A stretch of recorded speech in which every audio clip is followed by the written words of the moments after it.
ಒಳ್ಳೆಯವರೇ ನಿನ್ನ ಆರಾಧಿಸುವೆ, ಒಳ್ಳೆಯವರೇ ನಿನ್ನ ಆರಾಧಿಸುವೆ, ಬಲ್ಲವರೇ ನಿನ್ನ ಆರಾಧಿಸುವೆ, ಆರಾಧಿಸುವೆ ನಾನು ಆರಾಧಿಸುವೆ, ಕರ್ತನು ಯೇಸುವನ್ನು ಆರಾಧಿಸು ಎಲ್ಲ ಕೂಡಿ ಆರಾಧಿಸುವೆ ನಾನು ಆರಾಧಿಸುವೆ, ಕರ್ತನು ಯೇಸುವನ್ನು ಆರಾಧಿಸು ಆತ್ಮದಿಂದ ಆತ್ಮದಿಂದ ನಿನ್ನ ಆರಾಧಿಸುವೆ, ಸತ್ಯದಿಂದ ನಿನ್ನ ಆರಾಧಿಸುವೆ, ಆತ್ಮದಿಂದ ನಿನ್ನ ಆರಾಧಿಸುವೆ, ಸತ್ಯದಿಂದ ನಿನ್ನ ಆರಾಧಿಸುವೆ, ಆರಾಧಿಸುವೆ ನಾನು ಆರಾಧಿಸುವೆ, ಕರ್ತನು ಯೇಸುವನ್ನು ಆರಾಧಿಸುವೆ, ಆರಾಧಿಸುವೆ ನಾನು ಆರಾಧಿಸುವೆ, ಕರ್ತನು ಯೇಸುವನ್ನು ಆರಾಧಿಸುವೆ. ನನ್ನ ಪ್ರಿಯ ಸಹೋದರಿ ಸಹೋದರಿಯಷ್ಟು ಆಸಕ್ತಿಯಿಂದ ನೀವು ಕಾತುರತೆಯಿಂದ ಮತ್ತು ದಾಹದಿಂದ ನೀವು ಎದುರು ನೋಡ್ತಾ ಇದ್ರಿ. ನನ್ನ ಪ್ರಿಯ ಪ್ರತಿಯೊಬ್ಬರ ಹೃದಯದಲ್ಲಿ ಒಂದು ಆಸೆ ಇದೆ. ಅದು ಒಳ್ಳೆ ಸಂಕಲ್ಪದಿಂದ ತುಂಬಿರತಕ್ಕಂಥ ಪ್ರಾಮಾಣಿಕತ್ವದಿಂದ ತುಂಬಿರತಕ್ಕಂಥ ಆಸೆಗಳಿರ್ತದೆ. ಆದರೆ ದುರಾಸೆಗಳಲ್ಲ ಆಸೆ. ಆದರೆ ಸಂತೋಷ ಆಸೆಗಳು ದೇವರು ನಿಮ್ಮ ಜೀವನದಲ್ಲಿ ನೆರವೇರಿಸಲಿ ಎಂಬುದಾಗಿ ನನ್ನ ಹಾರೈಕೆ. ಒಂದು ದಿವಸ ಏನಾತಂದ್ರೆ ಗೊತ್ತಿಲ್ಲ. ಒಂದು ದಿವಸ ಏನಾತಂದ್ರೆ ಒಂದು ನಟಿ, ಒಂದು ಟಿವಿ ನಟಿ, ಟಿವಿಲಿ ನಟಿಸ್ತಕ್ಕಂಥ ಒಂದು ವ್ಯಕ್ತಿ, ಆತನು ದೇವರ ಪಾತ್ರ ಯಾವತ್ತು ಆತನು ಒಂದು ಅಭಿನಯಿಸ್ತಾ ಇದ್ದ.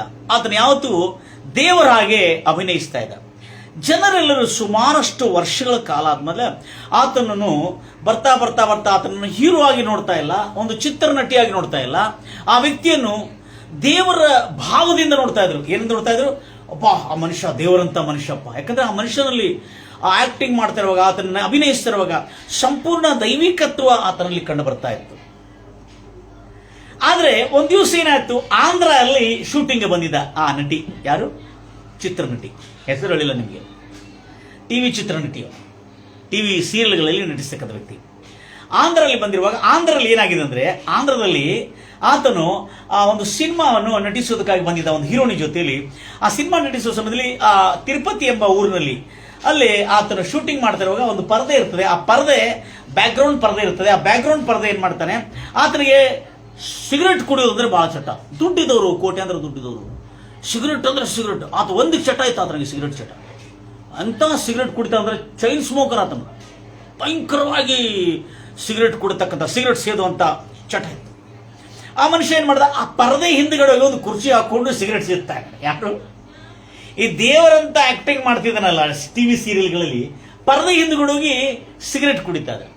ಸಿಗರೆಟ್ ಕುಡಿತಾ ಇರುವಾಗ ಒಂದು ಆಂಧ್ರ ಹುಡುಗನು, ಒಂದು ಆಂಧ್ರ ವ್ಯಕ್ತಿ, ಜೆಂಟಲ್ಮ್ಯಾನ್ ನೋಡಿ, ಆಂಧ್ರ ಹುಡುಗ ನೋಡಿ, ಹೇ ನೀನೇನು ಇಂಥ ಮನುಷ್ಯ, ನೀನು ಸಿಗರೆಟ್ ಕುಡಿತಾ ಇದ್ದ, ನಿನಗೆ ನಾಚಿಕೆ ಏನೇನೈತೆ ಅಂತ ತೆಲುಗು ಭಾಷೆಯಲ್ಲಿ ಆತನನ್ನು ಹಿಗ್ಗ ಆಗಿ ತರಾಟೆ ತಗೊಂಡ. ನಿನ್ನನ್ನು ದೇವರಂದು ನಾವು ನಂಬುತ್ತಾ ಇದ್ದೇವೆ, ನೀನು ದೇವರಂಗೆ ಕಾಣಿಸ್ತಿ, ನೀನು ದೇವರಂಗೆ ಆಕ್ಟಿಂಗ್ ಮಾಡಿದಿ, ನೀನು ನೋಡಿದ್ರೆ ಸಿಗರೆಟ್ ಕುಡಿದ್ರೆ ನೀನು ನಾಚಿಕೆ ಐತೆ, ಛಡಾಬಡ ಅಂತೇಳಿ ಅವನು ಬೇದ್ಬಿಟ್ಕೊಳ್ಳಿ. ಈ ಮನುಷ್ಯನಿಗೆ, ಈ ಚಿತ್ರನಟಿ, ಅವನಿಗೆ ಹಿಂದಿ ಮಾತಾಡೋನು, ಅವನು ಉತ್ತರ ಭಾರತಕ್ಕೆ ಸಂಬಂಧಪಟ್ಟವನು. ಅವನಿಗೇನಾಯ್ತು, ಈ ಅಪ್ಪ ಇವ್ ಏನ ಅನ್ನಕತ್ತಾನ, ಗ್ಯಾರಂಟಿ ದಿಲ್ ಭರ್ಕೋ, ಇವನು ಹೃದಯ ತುಂಬಿ ಇವನನ್ನು ಬೈತಾ ಇದ್ದಾನೆ. ಒಬ್ರು ಕರಿತಾನೆ, ಬಾಪ ಇವನು ಏನು ಅನ್ನಕತ್ತ ನೋಡಿದ್ರೆ ಅವನೆಲ್ಲ ತರಾಟೆಗೆ ತಗೊಂಡಿದ್ದು, ನೀನು ಚಿತ್ರನಟಿಯಾಗಿದ್ದೆ, ನೀನು ಟಿವಿಯಲ್ಲಿ ನಟಿಸ್ತಾ ಇದ್ರೆ ನಿನ್ನನ್ನು ಜನರೆಲ್ಲರೂ ದೇವರೆಂದು ಭಾವಿಸ್ತಾ ಇದ್ರು. ಈಗ ನೋಡಿದ್ರೆ ನೀನು ಸಿಗರೆಟ್ ಕುಡ್ತಾ ಇದ್ದೀನಿ, ನಿನಗೆ ನಾಚಿಕೆ ಐತಿಲ್ಲ, ಎಂತ ದುರದೃಷ್ಟ, ನೀನೊಂದು ಸಿಗರೆಟ್ ಕುಡ್ತಾ ಇದ್ದೀನಿ, ನೀನೊಂದು ದೇವರ ಪಾತ್ರನ ಹಾಕಿ ನಾಟಕ ಮಾಡಿದೆಯಲ್ಲ ಅಂತ ಹೇಳ್ಕೊಂಡು ಒಂದು ಚಿತ್ರನಟಿಯನ್ನು ಈ ರೀತಿಯಾಗಿ ತರಾಟೆಗೆ ತೆಗೆದುಕೊಂಡಿದ ಮೇಲೆ ಆ ಚಿತ್ರನಟಿ ಬಹಳ ಶೇಮ್ ಆಯ್ತು ಅವನಿಗೆ. ಆ ಚಿತ್ರ ನಟನಿಗೆ ಬಹಳ ಶೇಮ್ ಆಯ್ತು. ದಯಮಾಡಿ ಕೇಳಿಸ್ಕೋತ್ರಿ ಮಾತನ್ನು, ನನಗೆ ಬಹಳ ಸಂತೋಷವಾಯ್ತು. ಆ ಚಿತ್ರನಟಿಗೆ ಏನ, ತುಮಕು ಹಮ್ ಭಗವಾನ್ ಮಾನ್ತೆ, ನಿಮಗೆ ನಾವು ದೇವರೆಂದು ನಾವು ಭಾವಿಸ್ತೇವೆ, ದೇವರಂತ ಮನುಷ್ಯರೆಂದು ಭಾವಿಸ್ತೇವೆ, ನೀವು ಎಷ್ಟು ಒಳ್ಳೆ ನಟಿಸ್ತಾ ಇದ್ರಿ, ಆದ್ರೆ ಈಗ ನೀವು ಸಿಗರೆಟ್ ಕುಡಿದು ನೋಡಿ ಬಹಳ ನಮಗೆ ನಾಚಿಕೆ ಆಯ್ತು, ಬಹಳ ದುಃಖ ಆಯ್ತು, ಛೀ ನಿನಗೆ ನಾಚಿಕೆ ಆಯ್ತು ತರಾಟೆಗೆ ತಗೊಂಡು ಅವನನ್ನು ಜಾಡಿಸ್ತಾನೆ. ನಮ್ಮ ಭಾಷೆಯಲ್ಲಿ ಜಾಡಿಸ್ತಾನೆ, ಜೋರು ಮಾಡ್ತಾನೆ. ಅವಾಗ ಆ ಚಿತ್ರನಟಿ ಐ ಆಮ್ ಸಾರಿ ಅಂತ ಹೇಳ್ತಾನೆ. ಏನಂತ ಹೇಳ್ತಾನೆ? ಐ ಆಮ್ ಸಾರಿ, ಆದ್ರೆ ನನ್ನ ಬಗ್ಗೆ ನಿಮ್ಮೆಲ್ಲರಿಗೂ ಇಂಥ ಭಾವನೆ ಇದೆ ಅಂತೇಳಿ ನನಗೆ ಗೊತ್ತಿಲ್ಲ. ಅದು ನಂಗೆ ಕ್ಷಮಿಸ್ರಿ ನಂಗೆ ಗೊತ್ತಿಲ್ಲ ಆಗಿತ್ತು. ನನ್ನ ಬಗ್ಗೆ ಇಂಥ ಒಂದು ಅಭಿನಯ ಮಾಡ್ತಕ್ಕಂಥ ನನ್ನ ಮೇಲೆ ಇಂಥ ಒಂದು ನಾನು ದೇವರಂಥ ಮನುಷ್ಯನೆಂಬುದಾಗಿ ನೀವು ಭಾವಿಸ್ತಾ ಇದ್ರಿ, ನನಗೆ ಗೊತ್ತಿಲ್ಲ ಆಗಿತ್ತಿದು ಎಂಬುದಾಗಿ ಹೇಳಿಕೊಂಡು ತಾನು ತನ್ನ ತಪ್ಪನ್ನು ಒಪ್ಪಿಕೊಂಡು ಸುಮಾರು ಈಗ 20 ವರ್ಷ ಆಯ್ತು ಆ ಮನುಷ್ಯ ಸಿಗರೆಟ್ ಕುಡಿದ್ರು ಬಿಟ್ಟು ಇವತ್ತರೆಗೂ ಸಿಗರೆಟ್ ಕೈ ಹಚ್ಚಿಲ್ಲ ಅವನು. ಒಂದು ಚಿತ್ರನಟಿ, ಒಂದು ಟಿವಿ ಸೀರಿಯಲ್ ನಟಿ, ಲಕ್ಷಾಂತರ ಕೋಟ್ಯಾಂತರ ರೂಪಾಯಿ ಆಗಲೇ ಸಂಪಾದನೆ ಮಾಡತಕ್ಕಂಥ ವ್ಯಕ್ತಿ. ಅವನು ಸೀರಿಯಲ್ ಮಾಡ್ತಿರ್ತ, ಖಾಲಿ ಟಿವಿನಲ್ಲಿ ಇರ್ತಕ್ಕಂಥ ಸೀರಿಯಲ್, ಆ ಸೀರಿಯಲ್ ಮಾಡ್ತಿರುವ ವ್ಯಕ್ತಿಗೆ ನಿನ್ನನ್ನು ನಾವು ಎಲ್ಲರೂ ದೇವರಂತ ಭಾವಿಸಿದ್ದೇವೆ, ಆದ್ರೆ ನೀ ಸಿಗರೆಟ್ ಕುಡಿತಾ ಇದ್ದಾರೆ, ನಿನ್ನ ನಾಚಿಕೆ ತಿನ್ನಲತ್ತಿ. ಒಬ್ಬ ತೆಲುಗು ಮನುಷ್ಯ ಆಂಧ್ರ ಪ್ರದೇಶದ ಅವರು ಛಡ್ಗಾಮಿಗ್ಗ ತಗೊಂಡಿದ್ದಕ್ಕೂಳೆ ಆ ಮನುಷ್ಯ ಸಿಗರೆಟ್ ಕುಡಿದನ್ನು ಬಿಟ್ಟು ಇವತ್ತು ಸಾಕ್ಷಿ ಕೊಡ್ತಾ ಇದ್ದಾನೆ. ಆ ಮನುಷ್ಯ ನನ್ನ ಬಗ್ಗೆ, ನನ್ನ ವ್ಯಕ್ತಿತ್ವ ಬಗ್ಗೆ ಎಷ್ಟೋ ಜನರಿಗೆ ಒಳ್ಳೆ ಅಭಿಮಾನ ಇದೆ, ಆದರೆ ನನ್ನಲ್ಲಿ ಸಿಗರೆಟ್ ಚೈನ್ ಸ್ಮೋಕಿಂಗ್, ಎಂತ ಸ್ಮೋಕಿಂಗ್, ಚೈನ್ ಸ್ಮೋಕಿಂಗ್ ಅಂತ ಸಿಗರೆಟ್ ಕುಡಿಯತಕ್ಕಂಥ ವ್ಯಕ್ತಿ ನಾನಾಗಿದ್ದೆ. ಆದರೆ ಆ ಯುವಕನು, ಯಾ ಜೆಂಟಲ್ಮ್ಯಾನ್ ನನಗೆ ತರಾಟೆಗೆ ತಗೊಂಡನು, ಆದರೆ ನಾನು ಏನಾಗಿದ್ದೇನೆಂಬುದಾಗಿ ನನಗೆ ಮನವರಿಕೆ ಮಾಡಿದ ಆತನು. ಹಲ್ಲೆಲೂಯಾ. ನಾನು ಎಂಥ ಮನುಷ್ಯನಾಗಿದ್ದೇನೆಂಬುದಾಗಿ ನನಗೆ ಆತನ ಮನವರಿಕೆ ಮಾಡಿದ, ನನಗೆ ಒಂದು ಕನ್ವಿಕ್ಷನ್ ಕೊಟ್ಟ. ಅಂದಿನಿಂದ ಅವನು ಸಿಗರೆಟ್ ಕುಡಿದು ಬಿಟ್ಟಿದ್ದಾನೆ. ಅನ್ಯನು ರೀ, ಕ್ರಿಶ್ಚಿಯನ್ ಅಲ್ಲ, ಅನ್ಯನು. ಖಾಲಿ ಅವನ ವಿಷಯದಲ್ಲಿ ಜನರಿಗೆ ಎಂಥ ಭಾವನೆ. ಒಂದು ಮನುಷ್ಯ ಸಾಮಾನ್ಯ ಜೆಂಟಲ್ಮ್ಯಾನ್ ಆತನು, ಸಾಮಾನ್ಯ ಮನುಷ್ಯ ಒಂದು ಚಿತ್ರನಟಿಗೆ ತರಾಟೆಗೆ ತೆಗೆದುಕೊಂಡಿರುವಾಗ, ದಯಮಾಡಿ ಗಮನಿಸ್ರಿ ನನ್ನ ಪ್ರಿಯ ಸಹೋದರಿ ಸಹೋದರೇ, ದೇವರು ಆತನನ್ನು ದೇವರಂತ ನಟಿ ಮಾಡ್ತಾ ಇದ್ದ ಅಂತೇಳಿ ನಿನ್ನನ್ನು ದೇವರೆಂದು ಭಾವಿಸಿದೆ ಎಂಬುದಾಗಿ ಹೇಳಿದ ಕೂಡಲೇ ಅವನಲ್ಲಿ ಒಂದು ದೇವರ ಸ್ವರೂಪ ಸ್ವಭಾವ ಇದೆ ಅಂತೇಳಿ ಅವನು ಅರ್ಥಕೊಂಡ. ಅವಾಗ ಅವನು ಸಿಗರೆಟ್ ಬಿಟ್ಟ. ಅಂದಿನಿಂದ ಇವತ್ತರೆಗೂ ಸಿಗರೆಟ್ ಕುಡಿತಲ್ಲ, ಅವನ ಲೈಫೇ ಚೇಂಜ್ ಆಯ್ತು. ಅವನು ಹೇಳ್ತಾ ಇದ್ದಾನೆ ಈಗ, ಆ ಪಿಕ್ಚರ್ ನಟಿ, ನಾನು ಅವನು ಹೇಳದೇ ಇದ್ದಿದ್ರೆ ಇವತ್ತರೆಗೂ ಚೈನ್ ಸ್ಮೋಕರ್ ಆಗಿ ನಾನು ಎಂತ ರೋಗಿ ಆಗಿಬಿಡ್ತಿದ್ರು. ಇಷ್ಟು ಸಂಪಾದನೆ ಮಾಡಿದ್ರು ಕೂಡ ನಾನು ಸುಖದಿಂದ ವಂಚಿತನಾಗ್ಬಿಡುತ್ತೆ. ಅಂದ್ರೆ ಅನ್ಯ ಜನರು ಕೂಡ ಜನರು ಹೇಳಿರುವ ಮಾತಿಂದ ಬಹಳ ಜನರು ಕಲ್ತ್ಕೊಳ್ತಾರೆ. ದೇವ್ರ ಮಕ್ಕಳೇ, ನನಗೂ ಚಿಕ್ಕಂದಿಲ್ಲ, ನಾನು ಬಹಳ 7ನೇ ತರಗತಿ ಓದ್ತಾ ಇರುವಾಗ ನಾವೆಲ್ಲರೂ ನಮ್ಮ ಒಂದು ಏರಿಯಾದಲ್ಲಿ ಒಳ್ಳೆ ಜನರು ಇದ್ದೀವಿ ನಾವು. ಹಲ್ಲೆಲೂಯಾ. 7ನೇ ತರಗತಿ ನಮ್ಮ ಸ್ಕೂಲ್ನಲ್ಲಿ ಕೂಡ ಒಳ್ಳೆ ಜನರು, ನಾವೆಲ್ಲ ಒಳ್ಳೆ ಮಕ್ಕಳು, ಎಲ್ಲ ಲಾಸ್ಟ್ ಬೆಂಚಲ್ಲಿ ಕೂತ್ಕೊಳ್ಳೋ ಮಕ್ಕಳು ನಾವೆಲ್ಲ. ಹಲ್ಲೆಲೂಯಾ. ಎಲ್ಲರ ಬಾಯಲ್ಲಿ ಯಾವತ್ತು ನೋಡಿದ್ರು ಕೆಟ್ಟ ಶಬ್ದನೇ ಇರ್ತಾವ. ನಮ್ಮ ಬಾಯಲ್ಲಿ ಮಾತಾಡಿದ್ರೆ ಅವನ ಹೆಸರಿಂದ ಕರೆದಿಲ್ಲ, ಅವನು ಕೆಟ್ಟ ಶಬ್ದದಿಂದ ಕರಿತೇವೆ. ಅಂತ ಒಂದು ದಂಡಪಿಂಡಗಳ ಜೊತೆಲಿ ನಾ ಇದ್ದೆ. ಅಂತ ಒಂದು ದಂಡಪಿಂಡ ನೋಡ್ರಿ, ಮನುಷ್ಯನಿಗೆ ಒಂದು ನೀತಿ ವಚನ, ಎಲ್ಲ ಹೇಳ್ತಿರುವ ಒಂದು ನೀತಿ ವಚನ ಅವನ ಜೀವನದಲ್ಲಿ ಎಂತ ಪರಿವರ್ತನೆ ತರ್ತದೆ ಎಂಬುದಾಗಿ ಬಹಳ ಇಂಟ್ರೆಸ್ಟಿಂಗ್ ಇತ್ತು. ಆವಾಗ ನಾನು ಅದನ್ನು ಇವತ್ತು ಕೇಳ್ತಾ ಇದ್ರೆ ನಂಗೆ ಬಹಳ ಸಂತೋಷವಾಯಿತು. ಒಂದು ಮನುಷ್ಯನಿಗೆ ಒಂದು ಚಿತ್ರನಟಿ, ಅವನು ಕೋಟ್ಯಾಂತರ ಅವನಿಗೆ ಸಿಗರೆಟ್ ಕುಡಿದ್ರೆ ಯಾಕೆ ಕೇಳೋನಿದವ, ಆರಾಮೆಲ್ಲರ ಮತ್ತೆ ದೇವ್ರ ದವಾಖಾನೆ ತೋರಿಸ್ಕೋತಾನೆ, ನನಗೆ ಚಟ ಇದೆ ಸಿಗರೆಟ್ ಕುಡೋ ಚಟ, ಮತ್ತೆ ಯಾವ ಚಟ ಇಲ್ಲ ಅಂತ ಒಳ್ಳೆ ಮನುಷ್ಯ. ಆ ಚಟವನ್ನು ಬಿಟ್ಟು ಈಗ 20 ವರ್ಷ ತಂದ್ರೆ ಮತ್ತೆ ಮುಟ್ಟಿಲ್ಲ ಅವನು. ಅಂದ್ರೆ ಇಂಥ ಒಂದು ನುಡಿಗಳು, ಮನುಷ್ಯನಿಂದ ಬಂದಿರತಕ್ಕಂಥ ಒಂದು ಕೆಲವು ಪಾಠಗಳು ಕಲಿತುಕೊಂಡ ವ್ಯಕ್ತಿ ಉನ್ನತ ಸ್ಥಿತಿಗೆ ಬರ್ತಾನೆ ಮತ್ತು ಅವನು ಈಗ ಆರೋಗ್ಯವಾಗಿದ್ದಾನೆ. ಈಗ ಅವನು ಸಿಗರೆಟ್ ಕುಡಿತಾ ಇದ್ರೆ ಅವನು ಏನಾಗ್ತಿದ್ದ, ಒಂದು ತನ್ನ ಶ್ವಾಸಕೋಶದ ರೋಗದಿಂದ ಪ್ರತಿದಿನ ಅಂತೇಳಿ ಅವನು ಕೆಮ್ಮುತ್ತಾ ಕಷ್ಟಪಡಬೇಕಾಗ್ತದೆ. ನಾನು ಬಹಳ ಜನ ನೋಡಿದ್ದೇನೆ ಆ ಸಿಗರೆಟ್ ಕುಡಿದ್ರು, ಅವನು ಕೆಮ್ಮು ನೋಡಿ ನನಗೆ ಉಲ್ಟಿ ಆಗ್ತಾ ಇತ್ತು. ಯಾಕಂದ್ರೆ ಕಸ ಕಸ ಕಸ ಕಸ ಕೆಮ್ಮಿ ಆ ಕೆಮ್ಮಿನಲ್ಲಿ ಉಸಿರು ತಗೊಳ್ಳಿಕ್ಕಾದ್ರೆ ಮತ್ತೆ ಕೆಮ್ಮೊಳಗೆ ಕೆಮ್ಮುತ್ತಾ ಇದ್ದಾನೆ. ಮತ್ತೊಂದು ಕೆಮ್ಮು ಅಂದ್ರೆ ಕೆಮ್ಮೊಳಗೆ ಬಿಸಿ ಇದೆ, ಕೆಮ್ಮು ಮಿಸ್ಫೈರ್ ಆಗ್ತಾ ಇದೆ, ಬಿಸಿ ಇದೆ. ಅವ್ನು ನೋಡಿ ಅಪ್ಪ ಯಾಕಾರ ಮತ್ತೆ ಸಿಗರೆಟ್ ತೆಗ್ದಾನ, ಮತ್ತೆ ಸಿಗರೆಟ್ ತೆಗ್ದ ಉಸಿರು ತೆಗ್ದ ಬೇಕಾಗಿತ್ತ ಬದುಕು. ನಾನು ಯಾಕೆ ಹೇಳ್ತಾ ಇದ್ದೆ ಅಂದ್ರೆ ನನ್ನ ಪ್ರಿಯ ಸೋದರಿ, ನಾನು ಕೂಡ ನನ್ನ 7ನೇ ತರಗತಿಯಲ್ಲಿ ಓದ್ತಾ ಇರುವಾಗ ನಮ್ಮ ಜೊತೆಯಲ್ಲಿ ಲಾಸ್ಟ್ ಬೆಂಚಲ್ಲಿ ಕೂತ್ಕೊಳ್ತಕ್ಕಂಥ ನಾವೆಲ್ಲ ಒಳ್ಳೆ ಜನರು. ಹಲ್ಲೆಲೂಯಾ. ಜ್ಞಾನಿಗಳು ನಾವೆಲ್ಲ. ಹಲ್ಲೆಲೂಯಾ. ನಾವೆಲ್ಲ ಸ್ಕೂಲನ್ನು ಬಂಕ್ ಮಾಡಿ ನಾವು ನದಿ ಹತ್ರ ಹೋಗೋದು, ಅಥವಾ ಕಾಡಿನಲ್ಲಿ ಹೋಗೋದು, ನದಿಯಲ್ಲಿ ಹೋಗಿ ಆಟ ಆಡೋದು, ಪಾಠ ಆಡೋದು, ಮತ್ತು ಅಲ್ಲಿ ಏನಾದ್ರು ತಿನ್ನೋದು ಬರೋದೆಲ್ಲ ಮಾಡ್ತಿದ್ವಿ. ಒಂದು ದಿವಸ ಒಂದು ಅಂಗಡಿ, ಇವತ್ತಿಗೂ ಆ ಮನುಷ್ಯ ಅಂದ್ರೆ ನನಗೆ ಭಾಳ ಇಷ್ಟ. ಒಳ್ಳೆ ವ್ಯಕ್ತಿಯ ಮನುಷ್ಯ. ಇವತ್ತಿಗೆ ಆ ಮನುಷ್ಯಗೆ 60 ವರ್ಷ 65 ವರ್ಷ ಇರ್ಬೋದು, 65 ವರ್ಷ. ಈಗಲೂ ಹೆಂಗಿದ್ದಾನಂದ್ರೆ ನನ್ನಂಗೆ ಕಾಣಿಸ್ತಾನೆ ನೋಡಿ. ಅವನು ಮಾತಾಡ್ತಾ ಅಲ್ಲಿ ಹೋಗಿರುವಾಗ ನಾವೆಲ್ಲ ಸ್ಕೂಲ್ ಹುಡುಗರು ನಾವೆಲ್ಲ ಏನಂದ್ರೆ ನಾವು ಮಾತಾಡುವಾಗ ಸ್ವಲ್ಪ ಕೆಟ್ಟ ಶಬ್ದಗಳಿಂದ ಮಾತಾಡ್ತಾ ಇದ್ದೇವೆ, ಅವಾಚ್ಯ ಶಬ್ದಗಳು ಮಾತಾಡ್ತಾ ಇದ್ದೇವೆ. ಮಾತಾಡ್ತಿರುವಾಗ ಅವನು ಮಾತು ಹೇಳಿದ, ಇತನೇ ಗಂದೆ ಮಾತು ಕರ್ತೆ. ಏನ್ ಹೇಳ್ದ? ಎಷ್ಟು ಗಲೀಜು ಮಾತು, ಎಲ್ಲ ಹೊಲಸು ಮಾತಾಡ್ತಾ ಇದ್ದಾರೆ. ನಿಮ್ಗೆ ಏನಾರೇ ಅದ್ರ ಬಗ್ಗೆ ಪ್ರಜ್ಞೆ ಇದೆಯಾ? ಏನಾಯ್ತು ಮಾತಾಡಿದ್ರೆ ಅಂತ ಕೇಳ್ತಾ ಇದ್ದೆ. ಸುಮ್ಮನೆ ಕೇಳಿದೆ, 4 ಜನ ಕೇಳಿದೆ ನಾವು. ನಿಮ್ಗೆ ಗೊತ್ತಿದೆಯಾ ಒಂದು ಈ ಗಲೀಜು ಡಬ್ಬ ಇರ್ತದೆ ನೋಡ್ರಿ, ಗಲೀಜು ಡಬ್ಬ, ಅದು ಎರಡಿಗೆ ತಿನ್ನೋರು ಉಗುಳ್ತಾರೆ ನೋಡ್ರಿ ಡಬ್ಬ. ಆ ಡಬ್ಬ ಎಷ್ಟು ಗಲೀಜಿರ್ತದೆ. ಅದಕ್ಕೆ ನಮ್ಮವರು ಸ್ಪಿಟ್ಟಿಂಗ್ ಬಾಕ್ಸ್ ಅಂತ ಹೇಳ್ತೀವಿ ಇಂಗ್ಲೀಷಲ್ಲಿ. ಸ್ಪಿಟ್ಟಿಂಗ್ ಬಾಕ್ಸ್ ಇಂಗ್ಲೀಷ್, ತೆಲುಗಿನಲ್ಲಿ ಬೇರೆ ಇದೆ, ಅದಕ್ಕೆ ಇಂಗ್ಲೀಷಲ್ಲಿ ಸ್ಪಿಟ್ಟಿಂಗ್ ಬಾಕ್ಸ್ ಅಂತ ಇದೆ. ಆ ಟಿನ್ನಲ್ಲಿ ಅದು ಉಗುಳ್ತಾರೆ, ಉಗುಳೆಲ್ಲ ಗಲೀಜು ಮಾಡ್ತಾರೆ. ಅವನು ಹೆಂಗ ಅಂತ ಎಕ್ಸಾಂಪಲ್ ಕೊಟ್ಟಂದ್ರೆ, ಆ ಗಲೀಜು ಮಾಡಿದ್ದ ಆ ಸಿನಿಮಾ ಥಿಯೇಟರ್ ಆಗಲಿ, ಕೆಲವು ದೊಡ್ಡ ಪಬ್ಲಿಕ್ ಏರಿಯಾ ಎಲ್ಲ, ಅದು ಉಗುಳಿಕ್ಕೆ ಒಂದು ಜಾಗ ಇಟ್ಟಿರ್ತಾರೆ, ಅದು ಬಕೆಟ್. ಆ ಬಕೆಟ್ ಆಗಿದೆ, ಆ ಬಕೆಟಲ್ಲಿ ಎಲ್ಲ ಜನ ಉಗುಳ್ತಾ ಇದ್ದಾರೆ. ಅದು ನೋಡಿದ್ರೆ ಯಾರಾದ್ರೂ ಇಷ್ಟಪಡ್ತಾರೆ ಅಂತ ಕೇಳಿ, ಚೀಚಿ ಅದು ಇಷ್ಟಪಡೋಲ್ಲ. ನಿಮ್ಮ ಬಾಯಲ್ಲಿ ಕೆಟ್ಟ ಮಾತಾಡಿದ್ರೆ ಅದು ಹಿಂಗೆ ಆ ಒಂದು ಬಕೆಟ್ ಇದ್ದಂಗೆ ಇರ್ತಂತ ಹೇಳಿದ. ಆ ಉಗುಳ್ತಿರುವ ಕಚರ ಡಬ್ಬ ಹಂಗಿರ್ತದೆ ನಿಮ್ಮ ಬಾಯಿ ಅಂತ ಹೇಳಿದ. ಅಷ್ಟು ಗಲೀಜಿರ್ತೇವೆ ನಾವು ಅಂತ ಹೇಳಿ. ಅಂದ್ರೆ ಅರ್ಥ ಏನು? ನೋಡ್ಲಿಕ್ಕೆ ನಾವು ಬಹಳ ಕ್ಯೂಟ್ ಆಗಿದ್ದೇವೆ, ಜೆಂಟಲ್ಮನ್ ಆಗಿದ್ದೇವೆ, ಇಂಗ್ಲಿಷ್ ಮೀಡಿಯಂ ಸ್ಕೂಲ್ನಲ್ಲಿ ಓದ್ತಾ ಇದ್ದೇವೆ. ಬಾಯಲ್ಲಿ ಬರ್ತಕ್ಕಂಥ ಹೊಲಸು ಶಬ್ದಗಳು, ಅವಾಚ್ಯ ಶಬ್ದಗಳು ಮತ್ತು ಗಲೀಜು ಶಬ್ದಗಳು, ಬೈಗಳಗಳು ನೋಡಿ ಅಂತ ಹೇಳಿದ್ರೆ, ನಿಮ್ಮ ಬಾಯಿ ಅದು ಉಗುಳ್ತಕ್ಕಂಥ ಒಂದು ಕಚರ ತಿಪ್ಪೆ ಇದ್ದಂಗಿದೆ ಅದು. ಅದಕ್ಕಾಗಿ ಆ ಕಚರ ತಿಪ್ಪೆಗೆ ಏನು ಕಿಮ್ಮತ್ ಇರ್ತಲ್ಲ, ಅದೇ ಕಿಮ್ಮತ್ ನಿಮ್ಮ ಜೀವನಕ್ಕೆ ಇರ್ತದೆ. ದಯಮಾಡಿ ನೀವು ಆ ಕೆಟ್ಟ ಶಬ್ದಗಳನ್ನು ಯೂಸ್ ಮಾಡಬೇಡ್ರಿ ಎಂಬುದು ಹೇಳುವ.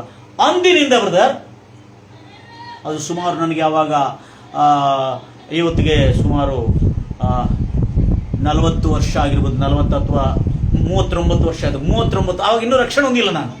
ಆಗ ಅಂದಿನಿಂದ ನಾನು ಕೆಟ್ಟ ಬೈಗಳನ್ನು ಬೇಯೋದು ಬಿಟ್ಬಿಟ್ಟಿದ್ದೆ. ಯಾಕೆಂದ್ರೆ ಅರ್ಥ ಆಯ್ತು, ನಾವು ಕೆಟ್ಟ ಬೈಗಳ ಬೇದ್ರೆ ನಮ್ಮನ್ನು ಯಾರು ರೀತಿಯಲ್ಲಿ ನೋಡ್ತಾರೆ, ನಮ್ಮನ್ನು ಚೀಪ್ ಆಗಿ ನೋಡ್ತಾರೆ, ನಮಗೆ ಕಿಮ್ಮತ್ ಇರುವುದಿಲ್ಲ, ನಮಗೆ ಮೌಲ್ಯ ಇರುವುದಿಲ್ಲ. ಆದ್ರೆ ನನ್ನ ಪ್ರಿಯ ಸಹೋದರಿ ಕ್ರಿಸ್ತ ಕೆಟ್ಟ ಬೈಗಳ ಬೇಯ್ದವರಿಗೆ, ಕೆಟ್ಟ ಬೈಗಳ ಕಿಮ್ಮತ್ ಇರುವುದಿಲ್ಲ. ಆದ್ರೆ ಇವತ್ತು ನಾನು ನಿಮಗೆ ತಿಳಿಸ್ಬೇಕು ನನ್ನ ಪ್ರಿಯ ಸಹೋದರಿ, ನಾವು ಕ್ರಿಸ್ತ ಯೇಸುವಿನನ್ನು ನಂಬಿಕೊಂಡಿರುವ ನಾವು ದೀಕ್ಷಾಸ್ನಾನ ತೆಗೆದುಕೊಂಡಿರುವ ನಾವು, ಅನ್ಯ ಜನರು ಈ ನುಡಿಗಳು ಅನ್ಯ ಜನರ ಜೀವನದಲ್ಲಿ ಪರಿವರ್ತನೆ ತರ್ತಾ ಇದ್ರೆ, ದೀಕ್ಷಾಸ್ನಾನ ತೆಗೆದುಕೊಂಡು ಕ್ರೈಸ್ತವರೊಂದು ಕರೆಯಲ್ಪಟ್ಟಿರ್ತಕ್ಕಂಥ ನಾವು, ಯೇಸು ಕ್ರಿಸ್ತನ ರಕ್ತದಿಂದ ತೊಳೆಯಲ್ಪಟ್ಟಿರ್ತಕ್ಕಂಥ ನಾವು ಇನ್ನು ಹೇಗಿರಬೇಕು? Praise the Lord Jesus. ಇವತ್ತವರೆಗೂ ನನ್ನ ಬಾಯಲ್ಲಿ ಬೈಗಳ ಬರದಂತೆ ದೇವರು ಕಾಪಾಡಿದ್ದಾರೆ. Praise the Lord Jesus. ಎಷ್ಟು ಕಾಪಾಡಿದ್ರೆ ಅದು ಅವಾಗ ಶೇಮ್ ಏನಾಯ್ತಲ್ಲ, ಆ ಕಚರ ತಿಪ್ಪೆ ಹಂಗಿರ್ತದೆ, ಆ ಉಗುಳುವ ಬಾಕ್ಸ್ ಹಂಗೆ ನಿಮ್ಮ ಬಾಯಿ ಇರ್ತದೆ. ನಿಮ್ಮ ಮುಖ ಯಾರು ನೋಡುದಿಲ್ಲ, ನಿಮಗೆ ಕಿಮ್ಮತ್ತಿರುವುದಿಲ್ಲ ಅಂತ ಹೇಳಿ. ಯಾವಾಗ ಕೆಟ್ಟ ಬೈಗಳ ಬೇದಾಗ ಹೇಗಿರಬೇಕು ಎಂಬುದಾಗಿ, ಪರಿಶುದ್ಧರ ಜೀವನ ಹೇಗಿರಬೇಕೆಂಬುದಾಗಿ ನಮಗೆ ಅದ್ಭುತವಾದಂಥ ಪಾಠಗಳನ್ನು ನಮಗೆ ಕಲಿಸಿಕೊಟ್ಟಿದ್ದಾರೆ. ಸ್ಲೋ ಮಾಡ್ತಿರೋದು ಪಡನ್. Thank you Jesus. ಪರಿಶುದ್ಧರ ಜೀವನ ಹೇಗಿರಬೇಕು. ಎಫೆಸರ್ ಬರೆದ ಪತ್ರಿಕೆ 5ನೇ ಅಧ್ಯಾಯ. ಬಹಳ ಸುಂದರವಾದಂಥ ಸಂಗತಿಗಳು ನಾವು ಕರ್ತನ ವಾಕ್ಯದಲ್ಲಿ ಇವತ್ತು ಕಾಣೋಣ. ಕ್ಷಮಿಸಿ, ಬರ್ತಾ ಇದ್ದೇನೆ, ಸ್ವಲ್ಪ ತಾಳಿ. 4ನೇ ಅಧ್ಯಾಯ 25ನೇ ವಚನದಿಂದ 32ನೇ ವಚನವರೆಗೆ. ಎಫೆಸರ್ ಬರೆದ ಪತ್ರಿಕೆ 4ನೇ ಅಧ್ಯಾಯ. ಆದ ಕಾರಣ ಸುಳ್ಳಾಡುವುದನ್ನು, ಸುಳ್ಳು ಮಾತಾಡುವುದನ್ನು ಬಿಟ್ಟು ಪ್ರತಿಯೊಬ್ಬನು ತನ್ನ ನೆರೆಯವನ ಸಂಗಡ ಸತ್ಯವನ್ನೇ ಆಡಲಿ. ಕಾರಣ ಏನಂದ್ರೆ, ನಾವು ಒಬ್ಬರಿಗೊಬ್ಬರು ಯಾರಿಗೆ ಕ್ರಿಶ್ಚಿಯನ್ಸ್ ಅಷ್ಟೇ ಅಲ್ಲ, ನಾವು ಒಬ್ಬರಿಗೊಬ್ಬರು ಅಂಗಗಳಾಗಿದ್ದೇವಲ್ಲ. ಕೋಪ ಮಾಡಬೇಕಾದರೂ ಪಾಪ ಮಾಡಬೇಡ್ರಿ.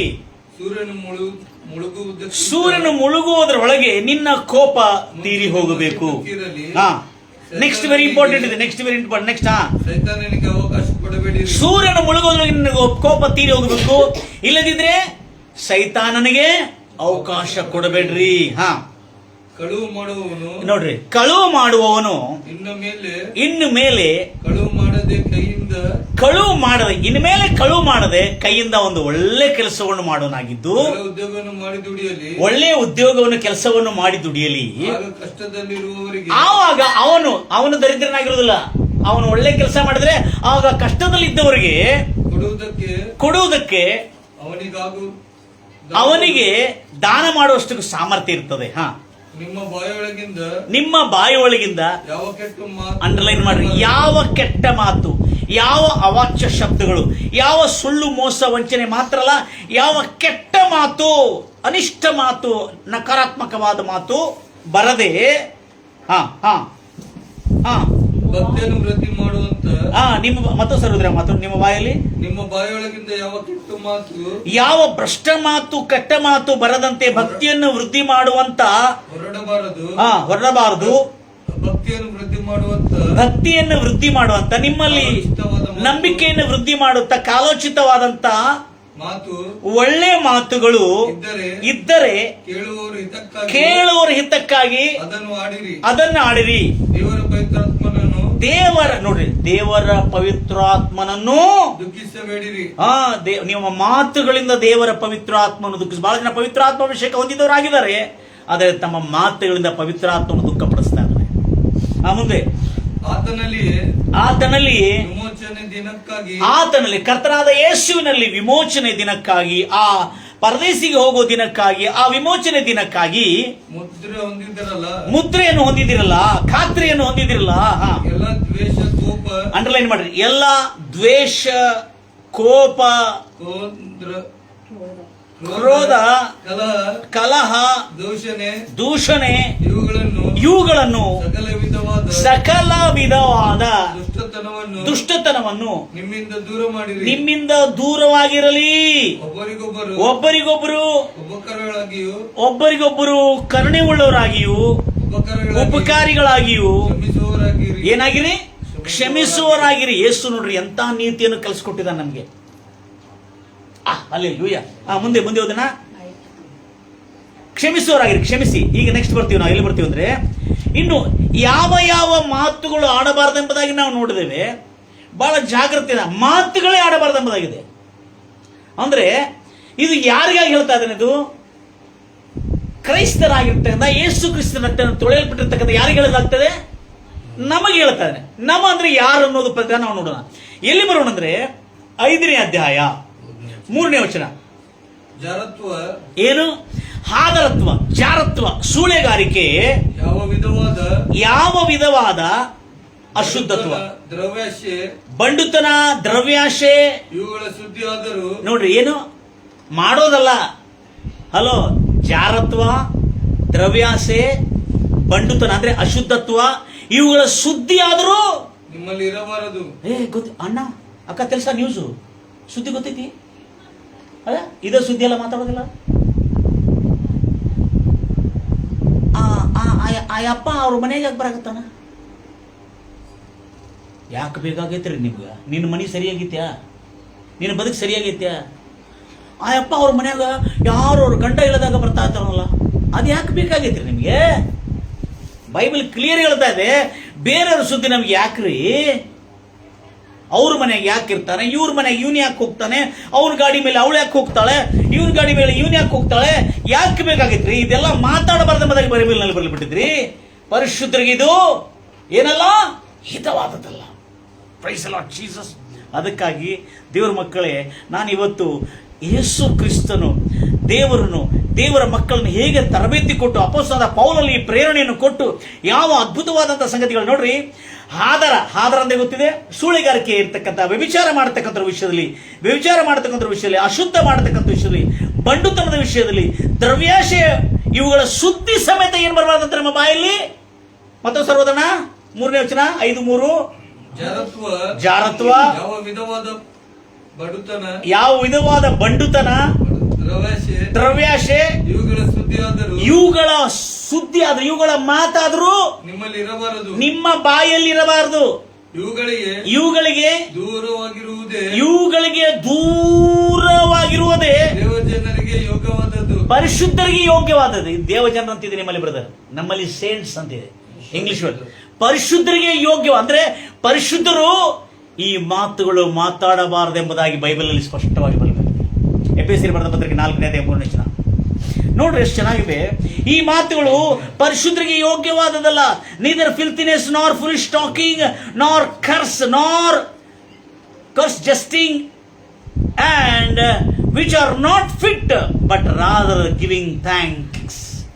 ದೇವರಿಗೆ ಕೃತಜ್ಞತೆ ಸಲ್ಲಿಸೋದೇ ಯೋಗ್ಯವಾದ ಅಂದ್ರೆ ಪರಿಶುದ್ಧರಿಗೆ ಯೋಗ್ಯವಾದಲ್ಲ. ಎಲ್ಲ ಹೇಳ್ತೀರಿ ನನ್ನ ಪ್ರಿಯ ಪರಿಶುದ್ಧರೇ, ಎಲ್ಲ ಹೇಳಿದ್ರೆ ಯೇಸು ಕ್ರಿಸ್ತನ ರಕ್ತದಿಂದ ಪರಿಶುದ್ಧ ಹೊಂದಿರತಕ್ಕಂಥ ನಾವೆಲ್ಲ ಹೇಳುವ ಹಲ್ಲೆಲೂಯಾ. ಅದಕ್ಕಾಗಿ ಅಪೊಸ್ತಲನಾದ ಪೌಲು ಪ್ರತಿ ಸಾರಿ ಸಭೆಗಳಿಗೆ ಬರೀತಿರುವಾಗ ಪರಿಶುದ್ಧರಿಗೆ ಬರೆಯೋದೇನಂದ್ರೆ, ನಂಬಿಕಸ್ಥರಾದ ಪರಿಶುದ್ಧರಿಗೆ ಬರೆಯೋದೇನಂದ್ರೆ ಎಲ್ಲ ಹೇಳ್ತೀರಿ. ಆಮೇಲೆ ಯೇಸು ಕ್ರಿಸ್ತನ ರಕ್ತದಿಂದ ಪರಿಶುದ್ಧ ಪಟ್ಟವರ ಎಲ್ಲ ಹೇಳ್ತೀರಿ ಜೋರಗಳು. ಯೇಸು ಕ್ರಿಸ್ತನ ರಕ್ತ ಪರಿಶುದ್ಧ ಪಟ್ಟವರೆಲ್ಲರೂ ಹೇಳ್ತೀರಿ. ಯೇಸು ಕ್ರಿಸ್ತನ ರಕ್ತದ ನೀತಿವಂತರಾಗಿ ಇರಿಸಲ್ಪಟ್ಟವರೆಲ್ಲರೂ ಹೇಳ್ತೀರಿ.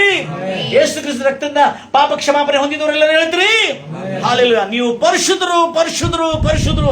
ಯೇಸು ರಕ್ತದಿಂದ ನೀವು ಪರಿಶುದ್ಧರಾಗಿದ್ದೀರಿ. ಯೇಸು ಹೇಳಿದರೆ ನಾನು ಪರಿಶುದ್ಧರಾಗಿದ್ದೇನೆ, ಯೇಸು ಹೇಳಿದರೆ ನಾನು ಪರಿಶುದ್ಧರಾಗಿದ್ದೇನೆ, ನೀವು ಕೂಡ ಪರಿಶುದ್ಧರಾಗಿರ್ಬೇಕೆಂಬುದಾಗಿ. ಪರಿಶುದ್ಧರ ಬಾಯಲ್ಲಿ ಇವೆಲ್ಲ ಯೋಗ್ಯವಾದದ್ದಲ್ಲ. ಯಾವುದು? ಮೊಟ್ಟ ಮೊದಲಾಗಿ ಸುಳ್ಳು. ಏನು ಯೋಗ್ಯವಾದ? ಎಷ್ಟು ಸಾರಿ ಹೇಳಿದ್ರು ಸಣ್ಣ ಸಣ್ಣ ವಿಷಯದಲ್ಲೂ ಕೂಡ ಸ್ಟೈಲ್ ಆಗಿ ಸುಳ್ಳು ಮಾತಾಡಬಿಡ್ತಾರೆ. ನಾನೀಗ ತಾನೇ ಹೇಳಿದೆ, ನಮಗೆ ಯಾರೋ ಒಬ್ಬನು ಇದು ಹೇಳಿದ ಕೂಡಲೇ ನಮ್ಮ ಬಾಯಿ ಅಂದಿನಿಂದ ಕೆಟ್ಟ ಬೈಗಳ ಬೇದನ್ನು ನಿಲ್ಲಿಸ್ಬಿಟ್ಟಿದೆ. ನಾವು ಕೆಟ್ಟ ಬೈಗಳು ಬಂದಾಯಿತು. ಆದರೆ ನಕಾರಾತ್ಮಕವಾದ ಅಥವಾ ನಾಶಕರವಾದ ಮಾತುಗಳೆಲ್ಲ ಇತ್ತು. ಆದರೆ ಈ ಒಂದು ಕಾರ್ಯವನ್ನು ತಿಳಿಸ್ಬೇಕು ನನ್ನ ಪ್ರಿಯ ಸಹೋದರರು. ಕ್ರಿಸ್ತಪೂರ್ವ 300 ವರ್ಷಗಳಿಂದ, ಕ್ರಿಸ್ತಪೂರ್ವ 400 ವರ್ಷಗಳಿಂದ ಕಾಣಿಸ್ತದೆ. ಸಾಕ್ರಟಿಸ್ ಅನ್ನತಕ್ಕಂಥ ಗ್ರೀಕ್ ವಿದ್ವಾಂಸನು, ಏಥನ್ಸ್ ಅಲ್ಲಿ ಇರತಕ್ಕಂಥ ಗ್ರೀಕ್ ವಿದ್ವಾಂಸನು, ಅಲೆಕ್ಸಾಂಡರ್ ದ ಗ್ರೇಟ್ ಕಾಲಕ್ಕೆ ಮುಂಚೆ ಇರತಕ್ಕಂಥ ವ್ಯಕ್ತಿ ಆತನು. ಸಾಕ್ರಟಿಸ್ ಯಾರು? ಪ್ಲೇಟೋವನ ಗುರು. ಪ್ಲೇಟೋ ಯಾರು ಗುರು? ಅರಿಸ್ಟಾಟಲ್ ಗುರು ಪ್ಲೇಟೋವಿನ ಗುರು ಸಾಕ್ರಟಿಸ್ ಆವಾಗ ಬರೆಯೋದು ಏನಿಲ್ಲ ಆಗುತ್ತೆ, ಬರೀಲಿಲ್ಲ, ಏನು ಸಿಕ್ಕಿಲ್ಲ ಆಗಿದೆ ಅವ್ರಿಗೆ ಬರಲಿಕ್ಕೆ. ಪಾಪ ಅವನು ಬರೀಲಿಕ್ಕೆ ಬರೋದಿಲ್ಲ, ಆದರೆ ಅವನು ಜ್ಞಾನವಾದಂಥ ಮಾತುಗಳು ಹೇಳ್ತಿದ್ದ, ಆದರೆ ಅದ್ಭುತವಾದಂಥ ಮಾತುಗಳು ಹೇಳ್ತಿದ್ದ. ಅದು ಬಹಳ ಸಂತೋಷವಾಯ್ತು ನನಗೆ. ಆಗ ಆತನು ಹುಡುಕುತ್ತಿದ್ದ, ಪ್ರಶ್ನೆಗಳು ಹೇಳಿ ಹುಡುಕುತ್ತಿದ್ದ. ಆತನೇನು ಹೇಳ್ತಾನೆ ಗೊತ್ತಿದೆ? ಆ ಕಾಲದಲ್ಲಿ ಕ್ರಿಸ್ತಪೂರ್ವ 400 ವರ್ಷಗಳ ಹಿಂದೆ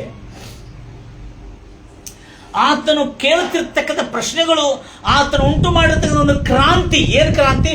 ಜನರಲ್ಲಿ ಸತ್ಯ ಶೋಧನೆ ಉಂಟಾಗಬೇಕು, ಜನರಲ್ಲಿ ನೀತಿ ಏನನ್ನೋದು ತಿಳಿದು ಬರಬೇಕು, ಜನರಲ್ಲಿ ಯಾವುದು ಸರಿ ಯಾವುದು ತಪ್ಪು ಅನ್ನೋದು ತಿಳುವಳಿಕೆ ಬರಬೇಕನ್ನೋ ಉದ್ದೇಶದಿಂದ ಆತನು ಜನರನ್ನು ಮಾರ್ಕೆಟಲ್ಲಿ, ಬೀದಿಗಳಲ್ಲಿ, ಪಂಚಾಯತ್ ಕಟ್ಟೆಗಳಿಗೆ ಹೋಗಿ ಅರಸರ ಮುಂದೆ, ದೊಡ್ಡ ದೊಡ್ಡ ವಿದ್ವಾಂಸರ ಮುಂದೆ ಪ್ರಶ್ನೆಗಳು ಹಾಕ್ತಿದ್ದ ಆತನು.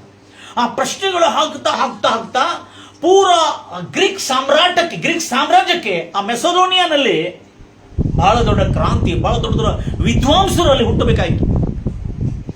ಆತನು ಒಂದು ಮಾತು ಹೇಳಿದ, ನನಗೆ ಬಹಳ ಖುಷಿ ಆಯ್ತು. ಅದರ ಉತ್ತರ ಯೇಸು ಕ್ರಿಸ್ತ ಕೊಟ್ಟುಬಿಟ್ಟಿದ.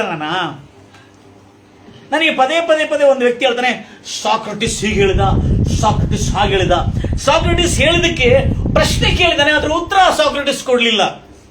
ಆದರೆ ಸಾಕ್ರಟಿಸ್ ಏನ್ ಹೇಳ್ತಾನೆ, ಇದಕ್ಕೆ ಉತ್ತರವನ್ನು ಹುಡುಕ್ರಿ ಎಂಬುದಾಗಿ ಹೇಳ್ತಾ ಇದ್ದಾರೆ. ಆದರೆ ಯೇಸು ಕ್ರಿಸ್ತನು ಉತ್ತರವನ್ನೇ ಕೊಡ್ತಾ ಬಂದಿದ್ದಾನೆ ಎಲ್ಲದಕ್ಕೆ. Jesus is not asking the answer. Jesus himself is the answer for every question. ಮಾನವನಿಗೆ ಉಂಟಾಗಿದ್ದ ಪ್ರತಿಯೊಂದು ಪ್ರಶ್ನೆಗೆ ಯೇಸುವೇ ಉತ್ತರವಾಗಿದ್ದಾನೆ ಅನ್ನತಕ್ಕಂಥ ಸತ್ಯ ನಾವು ತಿಳಿದಿರಬೇಕು.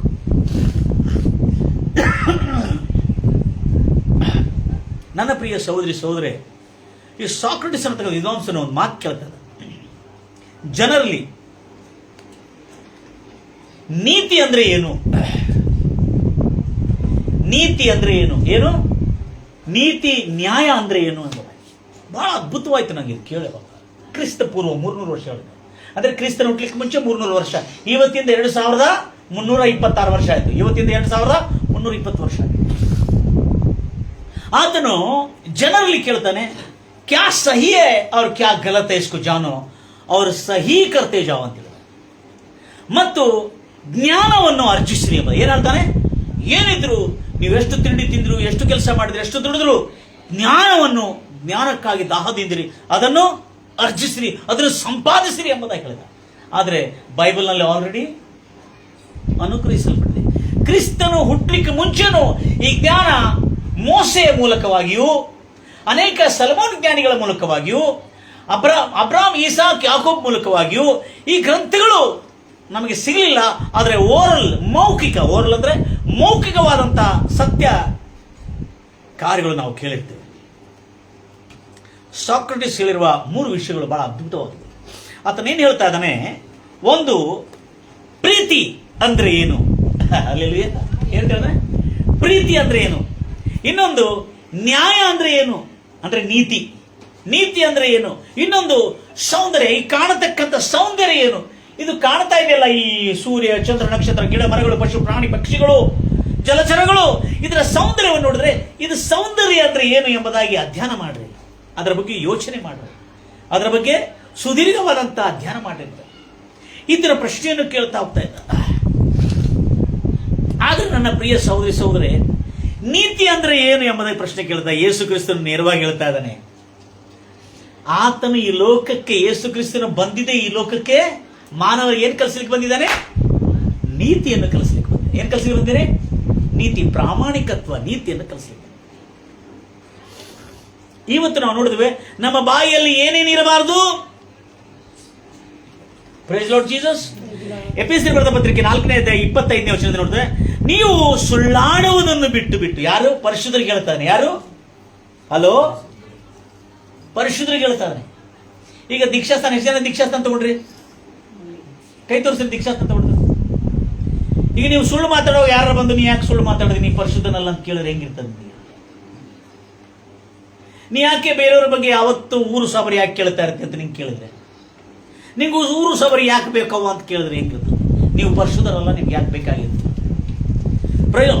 ಅದಕ್ಕೆ ನಾನು ಬಾಳದೆ ನೋಡಿದ್ರೆ, ಎಷ್ಟು ಸಾರಿ ಪ್ರಾರ್ಥನೆ ಮಾಡಿದ್ರು ಅವ್ರ ಮನೆಗಳಲ್ಲಿ ಸುಖನೇ ಇರುವುದಿಲ್ಲ. ಯಾಕೆ ಹೇಳಿ? ಅವ್ರು ಯಾವತ್ತು ದೇವರ ವಾಕ್ಯಕ್ಕಾಗಿ ತವಕ ಪಡೆಯೋದಿಲ್ಲ. ಯಾವತ್ತು ಅವ್ರ ಮನೆಗೆ ಏನಾಗಿದೆ, ಇವ್ರ ಮನೆಗೆ ಏನಾಗಿದೆ, ಅವ್ರ ಮನೆ ಯಾವಾಗ ಹಾಳಾಗಿದೆ, ಇವ್ರ ಮನೇಲಿ ಏನು ಕೆಡಿಸೋದಾಗಿದೆ, ಎಲ್ಲ ಕೆಡಿಸೋದು ಕೇಳುವ ವಿಚಾರ. ಆದರೆ ಇಲ್ಲಿ ಪರಿಶುದ್ಧರಿಗೆ ಹೇಳ್ತಾನೆ, ಪರಿಶುದ್ಧರಿಗೆ ಇದು ಯೋಗ್ಯವಾದದಲ್ಲ ಸುಳ್ಳು ಮಾತಾಡೋದಾಗ್ಲಿ. ನನ್ನ ಪ್ರಿಯ ಸಹೋದರಿ ಸಹೋದರೇ, ಹಲ್ಲೆಲೂಯಾ. ಒಬ್ಬನು ಬಂದು ಒಂದು ಮಾತು ಹೇಳಿದ್ರೆ ನಂಗೆ ಬಹಳ ಅದರಿಂದ ದುಃಖ ಆಯ್ತು. ಅವನು ಬಂದು ಇಲ್ಲಿ ಮಾತಾಡ್ತಾ ಇದ್ದಾನೆ. ಆ ಮಾತು ಏನ್ರಿ, ಇವರೆಲ್ಲ ಬಹಳ ಬೋಧನೆ ಮಾಡ್ತಾರೆ, ಬಹಳ ಪಂಡಿತರಾಗಿ ವೇದಿಕೆ ಮೇಲೆ ಕೂತ್ಕೊಂಡು ಬಹಳಷ್ಟು ಬೋಧನೆ ಮಾಡ್ತಾರೆ. ಇವರು ದೊಡ್ಡ ಪ್ರಚಾರಕರಂತೆ, ಬೋಧಕರಂತೆ, ನೀತಿ ಉಪದೇಶಕರಂತೆ, ಇವರು ಸತ್ಯವನ್ನು ಅನುಸರಿಸುವಂತೆ, ಇವರೇ ಸುಳ್ಳು ಮಾತಾಡ್ತಾರೆ. ಇವರಿಗೆ ರಿಪೆಂಟೆನ್ಸ್ ಇಲ್ಲ, ಏನಿಲ್ಲ. వీళ్ళకే మారు మనసు లేదు, వీళ్ళేంద్రా బోధించుకుంటూ తిరుగుతుండ్రు అని చెప్తే ಸುಳ್ಳು ಮಾತಾಡಕತ್ತಿ ನೀನು. ನಿನ್ನ ಮಾತೆಲ್ಲ ಮೋಸ, ವಂಚನೆ. ನಿನ್ನಲ್ಲೇ ಮಾರ್ಪಾಟ ಇಲ್ಲ, ಮಾನಸಾಂತರ ಇಲ್ಲ, ಮನ ತಿರುವಿಕೆ ಇಲ್ಲ, ನೀನೇ ಚೇಂಜ್ ಆಗಿಲ್ಲ. ಮತ್ತೆ ನೀನ್ ನನಗೇನ್ಲಿ ಹೇಳೋದು ಅಂತೇಳಿ ಹೇಳಿದ್ರೆ ಹೆಂಗಿರ್ತದೆ? ಆವತ್ತಾದ್ರೆ ಮನಸ್ಸು ತಿಳ್ಕೋಬೇಕಾ? Price Lord Jesus. ಒಂದು ಸಾಮಾನ್ಯವಾದ ಮಾನವನಕ್ಕಿಂತಲೂ ಈ ಭಕ್ತರಂತೆ ಕಾಣತಕ್ಕಂಥ ವೇಷಧಾರಿಗಳಿಂದ ನಾವು ಎಚ್ಚರವಾಗಿರಬೇಕು. ಒಂದು ವೇಳೆ ವೇಷಧಾರಿಗಳಾಗಿದ್ದರೂ ಕೂಡ ಈಗಲಾದರೂ ಮನಸ್ಸು ತಿಳ್ಕೊಳ್ಳಬೇಕು. ಹಲ್ಲೆಲೂಯಾ. ಅದಕ್ಕಾಗಿ ಎಷ್ಟು ಸುಂದರವಾಗಿ ಸುಳ್ಳಾಡೋದನ್ನು ಬಿಟ್ಟು ನಿನ್ನ ನೆರೆಯವರ ಸಂಗಡ ಸತ್ಯವನ್ನೇ ಆಡು. ನಿನ್ನ ನೆರೆಯವರ ಸಂಗಡ ಅಂದ್ರೆ ಆಜುಬಾಜು ಅದು ನಿನ್ನೆ ನೀತಿವಂತನಾಗಿರ್ಲಿ, ನಂಬಿಕಸ್ಥನಾಗಿರ್ಲಿ, ಅವನ ಅವಿಶ್ವಾಸ ಆಗಲಿ, ವಿಶ್ವಾಸ, ನೆರೆಯವರ ಸಂಗಡ ಸತ್ಯವನ್ನೇ ಆಡು. ಯಾಕಂದ್ರೆ ಅವರು ಒಬ್ಬರಿಗೊಬ್ರು ಅಂಗವಾಗಿದ್ದೇವೆ ನಾವು. ಅಲ್ಲದೆ ಕೋಪ ಪಡಬಹುದು ಹೊರತು ಪಾಪ ಮಾಡಬೇಡ. ಸಂಜೆವರೆಗೆ ಸೂರ್ಯನ ಮುಳುಗುವುದರೊಳಗೆ ನಿನ್ನ ಕೋಪ ತೀರಿ ಹೋಗ್ಬೇಕು. ಯೇಸು ನಾಮದಲ್ಲಿ. ಹಲ್ಲೆಲೂಯಾ. ತೀರಿ ಕ್ಷಮಿಸಿ ಮರ್ತಾ ಬಿಟ್ಟಿದ್ದೆ ನಾವು. ಮತ್ತೆ ತಲೆಯೊಳಗೆ ಇಟ್ಕೊಳ್ಬೇಡ. ಮತ್ತೆ ಅವ್ರು ನೋಡಿದ್ರೆ ನಮ್ಗೆ ಕೋಪ ಬರೋದು ಬೇಡ. ಕ್ಷಮಿಸಿ ಮರ್ತು ಬಿಡು. ಹಲ್ಲೆಲೂಯಾ. ಕೋಪ ಪಡೋದು ಯಾಕೆ ಅಂದ್ರೆ, ಮನಸ್ಸೊಳಗೆ ಕೋಪ ಇಟ್ಕೊಂಡ್ರೆ ಬ್ರದರ್ ಸಾಧನೆ ಮಾಡ್ಲಿಕ್ಕೆ ಆಗಲ್ಲ ಬ್ರದರ್. ಯಾರ ಮೇಲೆ ದ್ವೇಷ ಇಟ್ಕೊಂಡು ನಾವು ಎಷ್ಟೋ ಸಾರಿ ಪ್ರೇಯರ್ ಕರೀತಾ ಇರ್ತೇವೆ, ಅವ್ರು ಬರಲಿಲ್ಲ, ಪ್ರೇಯರ್ಗೆ ಬರಲಿಲ್ಲ ಅಂತ ಅವ್ರ ಫೋನ್ ಯಾವ್ದು ಎಬ್ಬಿಸದೆ, ಅವ್ರು ಅಷ್ಟು ಮಾಡ್ತಾರೆ. ಫೋನ್ ಮಾಡಿದ್ರು ಕೂಡ ಫೋನ್ ಬಂದ್ ಮಾಡಿ ಸ್ವಿಚ್ ಆಫ್ ಮಾಡಿ ಇಟ್ಬಿಟ್ಟು ನಾವು ಅವ್ರ ಫೋನ್ ಕೇಳದಿದ್ರೆ ಹೆಂಗಿರ್ತದೆ? ಇಲ್ಲ, ಸಾರಿ ಬ್ರದರ್, ನಾನು ಬಿಸಿ ಇದ್ದೇನೆ ನಾನು ತಿಳಿಬಿಟ್ರು ಏನಾಗ್ತದೆ, ತೊಂದರೆ ಆಗಲ್ಲ. ಈಗ ಅವ್ನು ನಮಗೆ ನಾವು ಕರೆದಾಗ ಪ್ರೇಯರ್ ಬಂದಿಲ್ಲ ಅಂತೀರ, ಅವ್ರ ಮೇಲೆ ಇಷ್ಟು ಸಿಟ್ಟು ಇಟ್ಕೊಂಡು, ಇಷ್ಟು ಕೈ ಇಟ್ಕೊಂಡು, ಇಷ್ಟು ಸೇದು ಇಟ್ಕೊಂಡ್ರೆ ನಾವೇನಾಗ್ತೇವೆ? ಅವ್ರಕ್ಕಿಂತ ಚೀಪ್ ಆಗಿಬಿಡ್ತದೆ. ಅದು ಅಕ್ಕರೇನೇ ಇಲ್ಲ ನಮಗೆ. ಯಾಕಂದ್ರೆ ಅದಕ್ಕೆ ಹೇಳಲಾಗಿದೆ, ಕೋಪ ಸೂರ್ಯನ ಮುಳುಗೋದ್ರೊಳಗೆ ತೀರಬೇಕು. ಇಲ್ಲದಿದ್ರೆ ಆ ಕೋಪ ಏನ್ ಮಾಡ್ತದೆ? ನಿನ್ನನ್ನು ಹೊಲಸು ಮಾಡಿಬಿಡ್ತದೆ, ನಿನ್ನ ಮನಸ್ಸನ್ನೆಲ್ಲ ಹೊಲೆ ಮಾಡಿಬಿಡ್ತದೆ. ನಿನ್ನ ಪರಿಶುದ್ಧವಾದ ಮನಸ್ಸನ್ನು, ಒಂದು ಹನಿ ಹುಳಿ ಶುದ್ಧವಾದ ಹಾಳನ್ನು ಹಾಳು ಮಾಡಿಬಿಡ್ತದೆ. ಎಲ್ಲರೂ ಹೇಳ್ತಿರಲ್ವಿ? ನನಗೆ ಗೊತ್ತಿಲ್ಲ. ಬೆಳಿಗ್ಗೆ ನಾನು ಪ್ರೇಯರ್ ಮಾಡ್ಲಿಕ್ಕೆ ಮುಂಚೆ 6 ಗಂಟೆ ಪ್ರೇಯರ್ ಮಾಡಿ ನಾನು ಹಾಲು ಗರಂ ಮಾಡ್ಕೊಂಡು, ನಮ್ಮ ತಾಯಿ ರೆಡಿ ಇರ್ತಿದ್ದಲ್ಲ, ಹಾಲು ಗರಂ ಮಾಡ್ಕೊಂಡು ಕುಡಿಬೇಕು. ಅದೇನಾದ್ರು ಹಾಲು ಗರಂ ಮಾಡ್ಲಿಕ್ಕೆ ಹಂಗೆ ಟಕ್ ಅಂತ ಆನ್ ಮಾಡಿ ಇಟ್ಬಿಟ್ಟೆ. ಅದ್ರೊಳಗೆ ಒಂದು ಇರಿಬಿ ಬಿದ್ದಿತ್ತು, ನಂಗೆ ಗೊತ್ತಿಲ್ಲ ಇರಿಬಿಯಿಂದ ಹುಳಿ ಬರ್ತದೆ ಗೊತ್ತಿಲ್ಲ ನನಗೆ. ಆ ಇರಿಬಿ ಬಿದ್ದರೆ ಇರಿಬಿ ತೆಗೆದೆ. ನಾನು ತೆಗೆದ ಮೇಲೆ ಸ್ವಲ್ಪ ಹೊತ್ತು ಹಾಲು ಹೊಡೆದೆಲ್ಲ ಸಕ್ಕನಾಗಿತ್ತು, ಅಸಹ್ಯವಾದ ವಾಸನೆ ಬರ್ತಾ ಇದೆ. ಅಂದ್ರೆ ಒಂದು ಹಾಲು ಹೊಡೆದು ಬಿದ್ಕೊಳ್ಳಿ ನಮ್ಗೆ ಇಷ್ಟು ದುಃಖ ಆಗ್ತದೆ. ಈ ಶುದ್ಧವಾದಂಥ ಮನಸ್ಸು, ಈ ಹೃದಯ, ದೇವರು ಕೊಟ್ಟಿರ್ತಕ್ಕಂಥ ಈ ಪವಿತ್ರವಾದಂಥ ಬೊಕ್ಕಸದಂತ ಒಂದು ಖಜಾನೆಗೆ ಖಜಾನೆಗೆ ಹೋಲಿಕೆ ಏನಂತ ಹೇಳಿದ ದೇವರ ವಾಕ್ಯದಲ್ಲಿ? ಈ ಹೃದಯ ಬೊಕ್ಕಸ, ಒಂದು ಧನನಿಧಿ ಇರತಕ್ಕಂಥ ಒಂದು ಬೊಕ್ಕಸದಂತೆ. ಎಷ್ಟು ಶುದ್ಧ!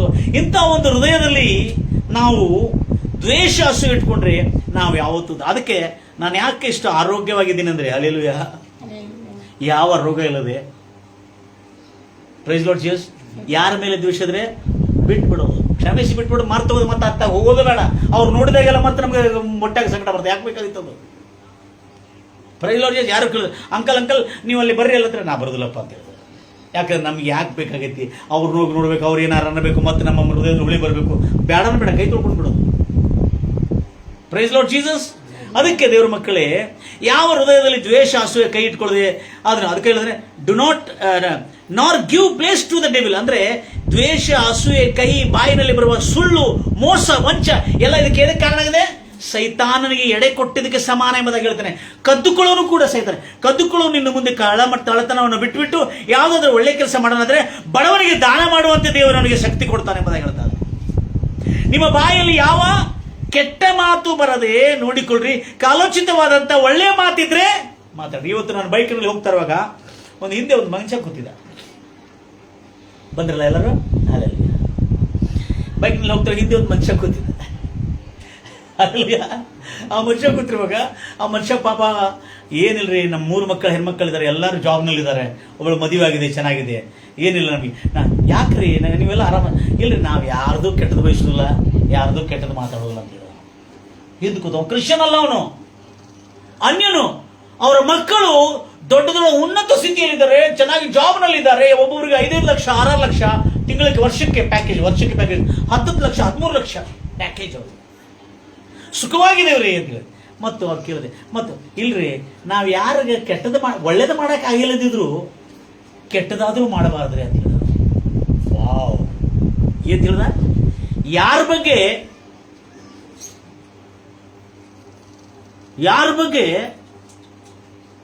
ಒಳ್ಳೇದು ಮಾತಾಡಕ್ ಆಗದೇ ಇದ್ರು ಕನಿಷ್ಠ ಕೆಟ್ಟದನ್ನ ಅಂದ್ರೆ ಮಾತಾಡಬಾರ್ದು. ಅದಕ್ಕೆ ಹೇಳಿದ್ಕೊಳ್ಳಿ, ನನ್ನ ಬೈಬಲಲ್ಲಿ ಒಂದು ಮಾತೇನೆ ಬರ್ತು, ಯೇಸು ಅದು ಪ್ರಕಟಣೆಯಲ್ಲಿರ್ತದೆ.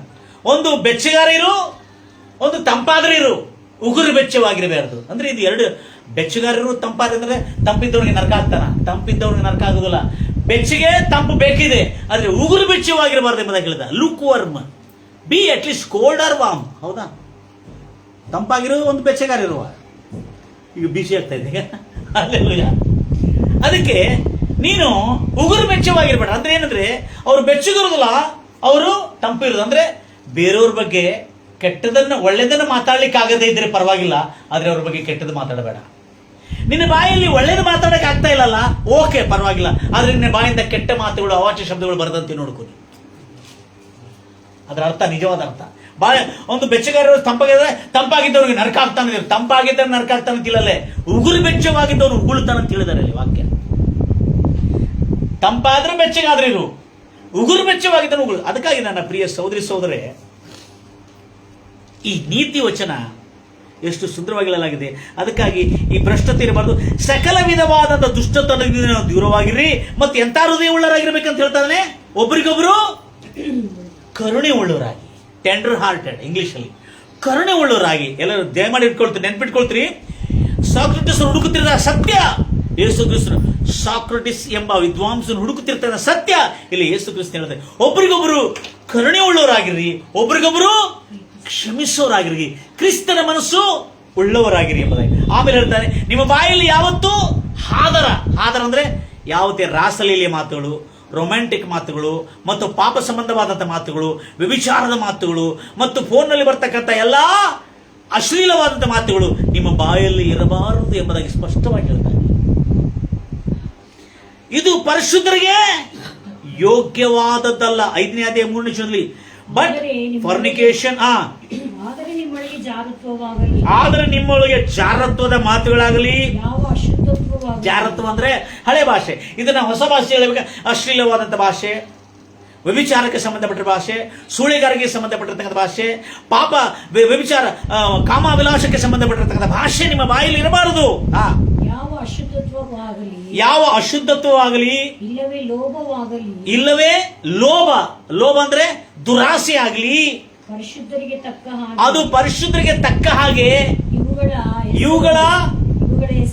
ಇವುಗಳ ಮಾತನ್ನಾಗಲಿ ನಿಮ್ಮ ಬಾಯಲ್ಲಿ ಒಂದು ಸಲ ನೋಡಿ, ಎಷ್ಟು ಕ್ಲಿಯರ್, ಒಂದು ಸಲವಾದರೂ ಎತ್ತಬಾರದು. ಎಲ್ಲರೂ ಹೇಳ್ತೀರಲ್ವಿಯ? ಕರ್ತನ ನಾಮಕ್ಕೆ ಮಹಿಮೆಯುಂಟಾಗಲಿ. ಸಹೋದರರೇ, ನೀವು ವ್ಯರ್ಥವಾದ ಮಾತುಗಳಿಂದ ನಿಮ್ಮನ್ನು ನೀವು ಮೋಸಗೊಳಿಸಿಕೊಳ್ಳದೆ. ನೋಡ್ರಿ ಮುಂದೆ ಹೋದ್ರಮ್ಮ.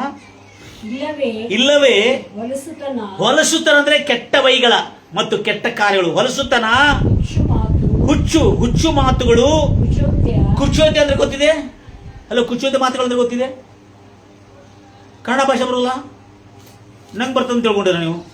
ನಾನು ಇಂಗ್ಲಿಷ್ ಒಳಗೆ ಓದಿದ್ದು. ಕುಚೋದ್ಯ ಮಾತುಗಳು ಅನ್ನೋದೇ ರೊಮ್ಯಾಂಟಿಕ್ ಮಾತುಗಳು, ಅಶ್ಲೀಲವಾದ ಮಾತುಗಳು ಮತ್ತು ವ್ಯಭಿಚಾರ ಸಂಬಂಧವಾದಂಥ ಮಾತುಗಳು ಮತ್ತು ಕಾಮವಿಲಾಸಕ್ಕೆ ಸಂಬಂಧಪಟ್ಟಿರುವ ಮಾತುಗಳಿಗೆ ನನ್ನ ಇಂಗ್ಲಿಷ್ ಭಾಷೆಯಲ್ಲಿ, ನಿಮ್ಮ ಅಲ್ಲಿ ಕನ್ನಡದಲ್ಲಿ ಕುಚೋದ್ಯ ಮಾತುಗಳಿದೆ. ಇಂಗ್ಲಿಷಲ್ಲಿ ಇರ್ತಕ್ಕಂಥ ಮಾತುಗಳಿಗೆ ನನಗೆ ಅರ್ಥ ಗೊತ್ತಿದೆ, ಅದಕ್ಕಾಗದೆ ಕೋರ್ಸ್ ಜಸ್ಟಿಂಗ್ ಅಂತ ಹೇಳ್ತಾರೆ. ಈ ಮಾತುಗಳಂದ್ರೆ ಇದು ಅಶ್ಲೀಲವಾದಂಥ ಮಾತುಗಳು ಯಾವತ್ತಿಗೂ ಪರಿಶುದ್ಧರ ಬಾಯಲ್ಲಿ ಇರಬಾರದು. ಅಂದ್ರೆ ಅರ್ಥ ಏನು? ಬೇರೆಯವ್ರ ಬಗ್ಗೆ ನಾವು ಕೆಟ್ಟದ್ದು ಹೇಳಬಾರ್ದ್ರಿ. ಓಕೆ, ನೆಕ್ಸ್ಟ್ ಮುಂದೆ ಅಮ್ಮ. ಇವುಗಳು ಬೇಡ. ಮತ್ತೆ ನಮ್ಮ ಬಾಯಲ್ಲಿ ಏನಿರಬೇಕು? ಅಯುಕ್ತವಾಗಿದೆ. ಇವುಗಳನ್ನು ಬಿಟ್ಟು ಆತನಿಗೆ, ಯಾರಿಗೆ? ಕರ್ತನಾದ ದೇವರಿಗೆ ಯಾವತ್ತು ಉಪಕಾರ ಸ್ತುತಿ ಮಾಡೋದೇ ಉತ್ತಮ, ಸರ್ವೋತ್ತಮ. ದೇವರೇ ಒಳ್ಳೆ ಆರೋಗ್ಯ ಕೊಟ್ಟಿದ್ದಕ್ಕಾಗಿ ನಿನಗೆ ಸ್ತೋತ್ರ. ಅಲ್ಲಿಲ್ವಿಯಾ? ನಾನು ಬಹಳ ಜನ ನೋಡಿದೆ, ಇಷ್ಟಿಷ್ಟು ಗುಳಿಗೆ ತಿಂತಾ ಇರ್ತಾರೆ. ಅವರನ್ನು ನೋಡಿ ನಾವು ಅವ್ರನ್ನ ಅಣಗಿಸೋದು ಸರಿಯಾಗೋದು. ಏನ್ರಿ ಯಾವ ರೋಗಿಷ್ಠರು ಯಾವಾಗ ನೋಡ್ರು ಗುಳಿಗೆ ಇಷ್ಟಿಷ್ಟು ಇರ್ತಾವಲ್ಲ ಅಂತ ಅವ್ರಿಗೆ ಅನ್ಬಾರ್ದು ನಾವು. ಅಂದವ್ರಿಗೆ ಈಗ ಏನಾಗಿದೆ ಅಂದ್ರೆ ಅವ್ರ ಮನೆಯಲ್ಲಿ ಇಷ್ಟು ಗುಳಿಗೆ ಬಂದಾವ, ಈಗ ಅಂದವ್ರಿಗೆ ಮನೆಯಲ್ಲಿ ಇಷ್ಟು ಗುಳಿಗೆ ಬಂದಾವ. ಹಲ್ಲೆಲೂಯಾ. ದೇವರ ನಾಮಕ್ಕೆ ಸ್ತೋತ್ರವಾಗಲಿ. ನಮ್ಮನ್ನು ಆರೋಗ್ಯವಾಗಿಟ್ಟಿದ್ದಾನೆ, ನಿಮ್ಮನ್ನು ಕೂಡ ಆರೋಗ್ಯವಾಗಿರಲಿ ಎಂಬುದಾಗಿ ಹಾರೈಸ್ತಾ ಇದ್ದಾನೆ. ಯಾವುದೇ ರೋಗ ಇಲ್ಲದೆ ಆರೋಗ್ಯವಾಗಿಟ್ಟಿದೆ. ಈಗ ಆರೋಗ್ಯದ ಜೀವನ ಅಂದ್ರೆ ಅರ್ಥ ಏನು? ಈ ಪಾಪಿಷ್ಟ ಜೀವನ, ಈ ಅಶುದ್ಧ ಜೀವನ, ಬದುಕುತ್ತಿರುವ ಜೀವನದಲ್ಲಿ ಸುಖ ಶಾಂತಿ ಕೊಡೋದಿಲ್ಲ. ಸತ್ತ ನಂತರ ನರಕ ಆಗೋದು ಅದು ಬೇರೆ. ನರಕದಲ್ಲಿ ಉರಿಯೋದು, ಯಾತನೆ ಪಡುವುದು ಅದು ಜೀವಮಾನ ಕಾಲವೇ. ಆದ್ರೆ ಈ ಬದುಕುತ್ತಿರುವ ಈ ಕೆಲವು ವರ್ಷಗಳು, ನಿನ್ನ ದಿವಸಗಳು ಸುಖಕರವಾಗಿರು. ನಿನ್ನ ಕರ್ತನಾಮಕ್ಕೆ ಮಹಿಮೆಯುಂಟಾಗಲಿ. ಎಷ್ಟು ಆಸಕ್ತಿಯಿಂದ ನೀವು ದೇವರ ವಾಕ್ಯವನ್ನು ಕೇಳ್ತಾರೆ ನನ್ನ ಪ್ರಿಯ ಸಹೋದರೇ. ಈಗ ಹೌದು, ಎಷ್ಟು ಸುಂದರವಾದಂಥ ಸಂಗತಿಗಳು ನಾವು ಇವತ್ತು ಧ್ಯಾನ ಮಾಡ್ತಾ ಇದ್ದೇವೆ. ಇವತ್ತು ಮತ್ತೊಂದು ಕಾರ್ಯವನ್ನು ನಿಮ್ಮ ಗಮನಕ್ಕೆ ತರಬೇಕಿದೆ. ನೋಡ್ರಿ, ಇಲ್ಲಿ ಯೇಸು ಕ್ರಿಸ್ತನ ಕಲಿಸಿಕೊಟ್ಟದ ನಿಮ್ಮ ಮಾತುಗಳಲ್ಲಿ ಕೂಡ ಸುಳ್ಳಿರಬಾರ್ದಂದ್ರೆ ಏನಂತ ಹೇಳ್ತಾ ಇದ್ದಾನೆ? ನೀವು ನಂಬಿಕಸ್ಥರಾಗಿರಬೇಕು. ಒಬ್ಬರಿಗೊಬ್ಬರು ಸತ್ಯನ, ಸುಳ್ಳು ಮಾತಾಡಬಾರ್ದಂದ್ರೆ ನೀವು ಒಬ್ಬರಿಗೊಬ್ಬರು ಸತ್ಯವನ್ನ ಆಡವರಾಗಿರ್ಬೇಕು, ಒಬ್ಬರಿಗೊಬ್ಬರು ನಂಬಿಕಸ್ಥರಾಗಿರ್ಬೇಕು, ಒಬ್ಬರಿಗೊಬ್ಬರು ಪ್ರಾಮಾಣಿಕರಾಗಿರ್ಬೇಕು ಮತ್ತು ವಿನಯ ವಿನಮ್ರತೆ ಉಳ್ಳವರಾಗಿರ್ಬೇಕು. ನೋಡ್ರಿ, ಮಾತುಗಳಲ್ಲಿ ಕೆಟ್ಟ ಮಾತುಗಳು, ಅಶುದ್ಧ ಮಾತುಗಳು, ಅಶ್ಲೀಲವಾದಂಥ ಮಾತುಗಳು, ಬೇರೆಯವ್ರ ಬಗ್ಗೆ ಒಳ್ಳೆದ ಮಾತಾಡಲಿಕ್ಕಾಗಲಿದ್ರು ಕೆಟ್ಟದು, ಮತ್ತು ಅವ್ರ ಬಗ್ಗೆ ಬೇರೆಯವ್ರ ಬಗ್ಗೆ ಕೆಟ್ಟದ್ದು ಕೇಳಬೇಕಂದ್ರೆ ಬಹಳ ಇಷ್ಟ. ಹಲ್ಲೆಲೂಯಾ. ಮತ್ತು ಈ ಮೊದಲು ಬಹಳ ಮಾತಾಡ್ತಿದ್ದಿಲ್ಲ, ಈಗ ಮಾತಾಡ್ತಾನೆ ಇಲ್ಲಲ್ಲ ಅಂದ್ರೆ ಊರು ಸಬರೆಲ್ಲ ಹೇಳ್ಬೇಕು ಅವರಿಗೆ. ಅಕ್ಕ, ಆಂಟಿ ಅಕ್ಕ ಬಹಳ ಮಾತಾಡ್ತಿದ್ದಿ ಮೊದಲು, ಈಗ ಮಾತಾಡ್ತಾನೆ ಇಲ್ಲ, ನನ್ನ ಹತ್ರ ಏನು ಹೇಳ್ತಾ ಇಲ್ಲ ನಿಮ್ಮ ಮನೆಯಲ್ಲಿ. ಅದಕ್ಕಾಗಿ ಶಟ್ಕೊಂಡಿದ್ದಾರೆ ಕೆಲ ಜನ. ಯಾವುದು? ಅವ್ರ ಮನೆ ಸಾಬರ್ ಎಲ್ಲ ಹೇಳ್ಬೇಕಂತ. Praise Lord Jesus. ಗಂಭೀರವಾಗಿ ಹೇಳ್ತೀರಿ. ಒಂದು ಕಾರ್ಯವನ್ನು ಹೇಳಿ ಬಯಸ್ತಾ ಇದ್ದೇನೆ. ಸ್ಪೇನ್ ಎಂಬ ದೇಶದಲ್ಲಿ ಆಗಿರತಕ್ಕಂಥ ಘಟನೆ ಬಹಳ ಅದ್ಭುತವಾದಂಥ ಘಟನೆ ಇದೆ. ನಂಗೆ ಬಹಳ ಖುಷಿ ಆಯ್ತು. ಆವಾಗಲೂ ಈವಾಗಲೂ ಅದೇ ನಡೀತಾ ಇದೆ ನನ್ನ ಪ್ರಿಯ. ಈ ಮನುಷ್ಯ ಮೆಂಟಾನೋ ಎಂಬುದಾಗಿ ಈತನ ಹೆಸರು ಡಾನ್ ಮೆಂಟಾನೋ ಎಂಬುದಾಗಿ ಈತನಿಗೆ ಸುಮಾರು 60 ರೆಸ್ಟೋರೆಂಟ್ಗಳು. ಎಷ್ಟು? ಅಷ್ಟು ದೊಡ್ಡ ಶ್ರೀಮಂತ. 60 ರೆಸ್ಟೋರೆಂಟ್ಗಳಿದೆ. ಆದರೆ ಎಷ್ಟು ಸುಖಕರವಾಗಿದೆ ಅಂದರೆ ಅಷ್ಟು ಸುಖಕರವಾಗಿದೆ. ಎಷ್ಟು ರೆಸ್ಟೋರೆಂಟ್? 60 ರೆಸ್ಟೋರೆಂಟ್ಗಳಿವೆ. ಈ 60 ರೆಸ್ಟೋರೆಂಟ್ಗಳಿರ್ತಕ್ಕಂಥ ಈ ವ್ಯಕ್ತಿ ಗಂಭೀರವಾಗಿ ಹೇಳ್ತಾರಲ್ಲ, 60 ರೆಸ್ಟೋರೆಂಟ್ಗಳಿರ್ತಕ್ಕಂಥ ಈ ವ್ಯಕ್ತಿ ಒಂದು ದಿವಸ ಒಂದು ಪ್ರಾಯಕ್ಕೆ ಬಂದಿರುವಾಗ ಸುಮಾರಷ್ಟು ವರ್ಷಗಳಾದ ಮೇಲೆ 60 ರೆಸ್ಟೋರೆಂಟ್ ಶ್ರೀಮಂತ. ಈಗೇನು ಯಾರು ಹುಡುಕಾಡ್ಲಿಕ್ಕೆ ಹೋಗ್ಬೇಡ್ರಿ ದಯಮಾಡಿ. ಅಲ್ಲೆಲ್ಲಿ ಈಗ ನಾನು ಹೇಳಾಗುತ್ತೇನೆ, ಹೇಳಿದ್ಮೇಲೆ ಕೇಳಿದ್ಮೇಲೆ ಆಮೇಲೆ ಬೇಕಾದ್ರೆ ಹುಡುಕ. Jesus alleluia. ಗಂಭೀರ. ಈ ಡಾನ್ ಮೆಂಟೋನಾ ಎಂಬುದಾಗಿ ವ್ಯಕ್ತಿ 60 ರೆಸ್ಟೋರೆಂಟ್ 4ನೇ ಈತನು ಸ್ಪೇನ್ನಲ್ಲಿ ಇರ್ತದೆ. ಸ್ಪೇನ್ ಎಂಬ ದೇಶದಲ್ಲಿ ಈತನು ಒಂದು ಸಾರಿ ಯಾವುದೋ ಒಂದು ಅಸ್ವಸ್ಥನಾಗಿದ್ದ, ಅನಾರೋಗ್ಯದಲ್ಲಿದ್ದ. ಡಾಕ್ಟರ್ ಹತ್ರ ಹೋಗಿದ ಕೂಡಲೇ ಡಾಕ್ಟರ್ ಹೇಳಿದ್ರು, ಔಷಧ ಕೊಟ್ಟರು, ಎಲ್ಲ ಕೊಟ್ಟರು, ಮತ್ತು ಹೋದ, ಮತ್ತು ನೋಡಿದ, ಮತ್ತು ಟೆಸ್ಟ್ಗಳೆಲ್ಲ ಹಾಕಿದ್ರು. ಟೆಸ್ಟ್ಗಳೆಲ್ಲ ಹಾಕಿದ ಕೂಡಲೇ ಆತನಿಗೆ ಕ್ಯಾನ್ಸರ್ ಎಂಬ ರೋಗ ಇದೆ ಎಂಬುದಾಗಿ ಪತ್ತೆ ಆಯಿತು. ಏನಾಯಿತು? ಡಯಾಗ್ನೋಸ್ ಆಯಿತು. ಇಂಗ್ಲಿಷಲ್ಲಿ, ಕನ್ನಡದಲ್ಲಿ ಪತ್ತೆ ಆಯಿತು. ಪತ್ತೆ ಆಗಿರುವಾಗ ಈ ಕ್ಯಾನ್ಸರ್ ರೋಗ, ಅಯ್ಯೋ ಕ್ಯಾನ್ಸರ್ ರೋಗ ಆಗಿದೆ ಅಂತ ಹೇಳಿದ್ಕೊಳ್ಳಿ, ಅಯ್ಯ ನಿಮ್ಗೆ ಕ್ಯಾನ್ಸರ್ ಆಗಿದೆಯಲ್ಲ ಅಲ್ಲ ಅಯ್ಯ, ನೀವು ಜಾಸ್ತಿ ದಿವಸ ಬದುಕುದಿಲ್ಲ, ನೀವು 4 ಮಂತ್ ಅಂದ್ರೆ ಬಹಳ ಆಯ್ತು ನೀವು ಬದುಕೋದಂತ.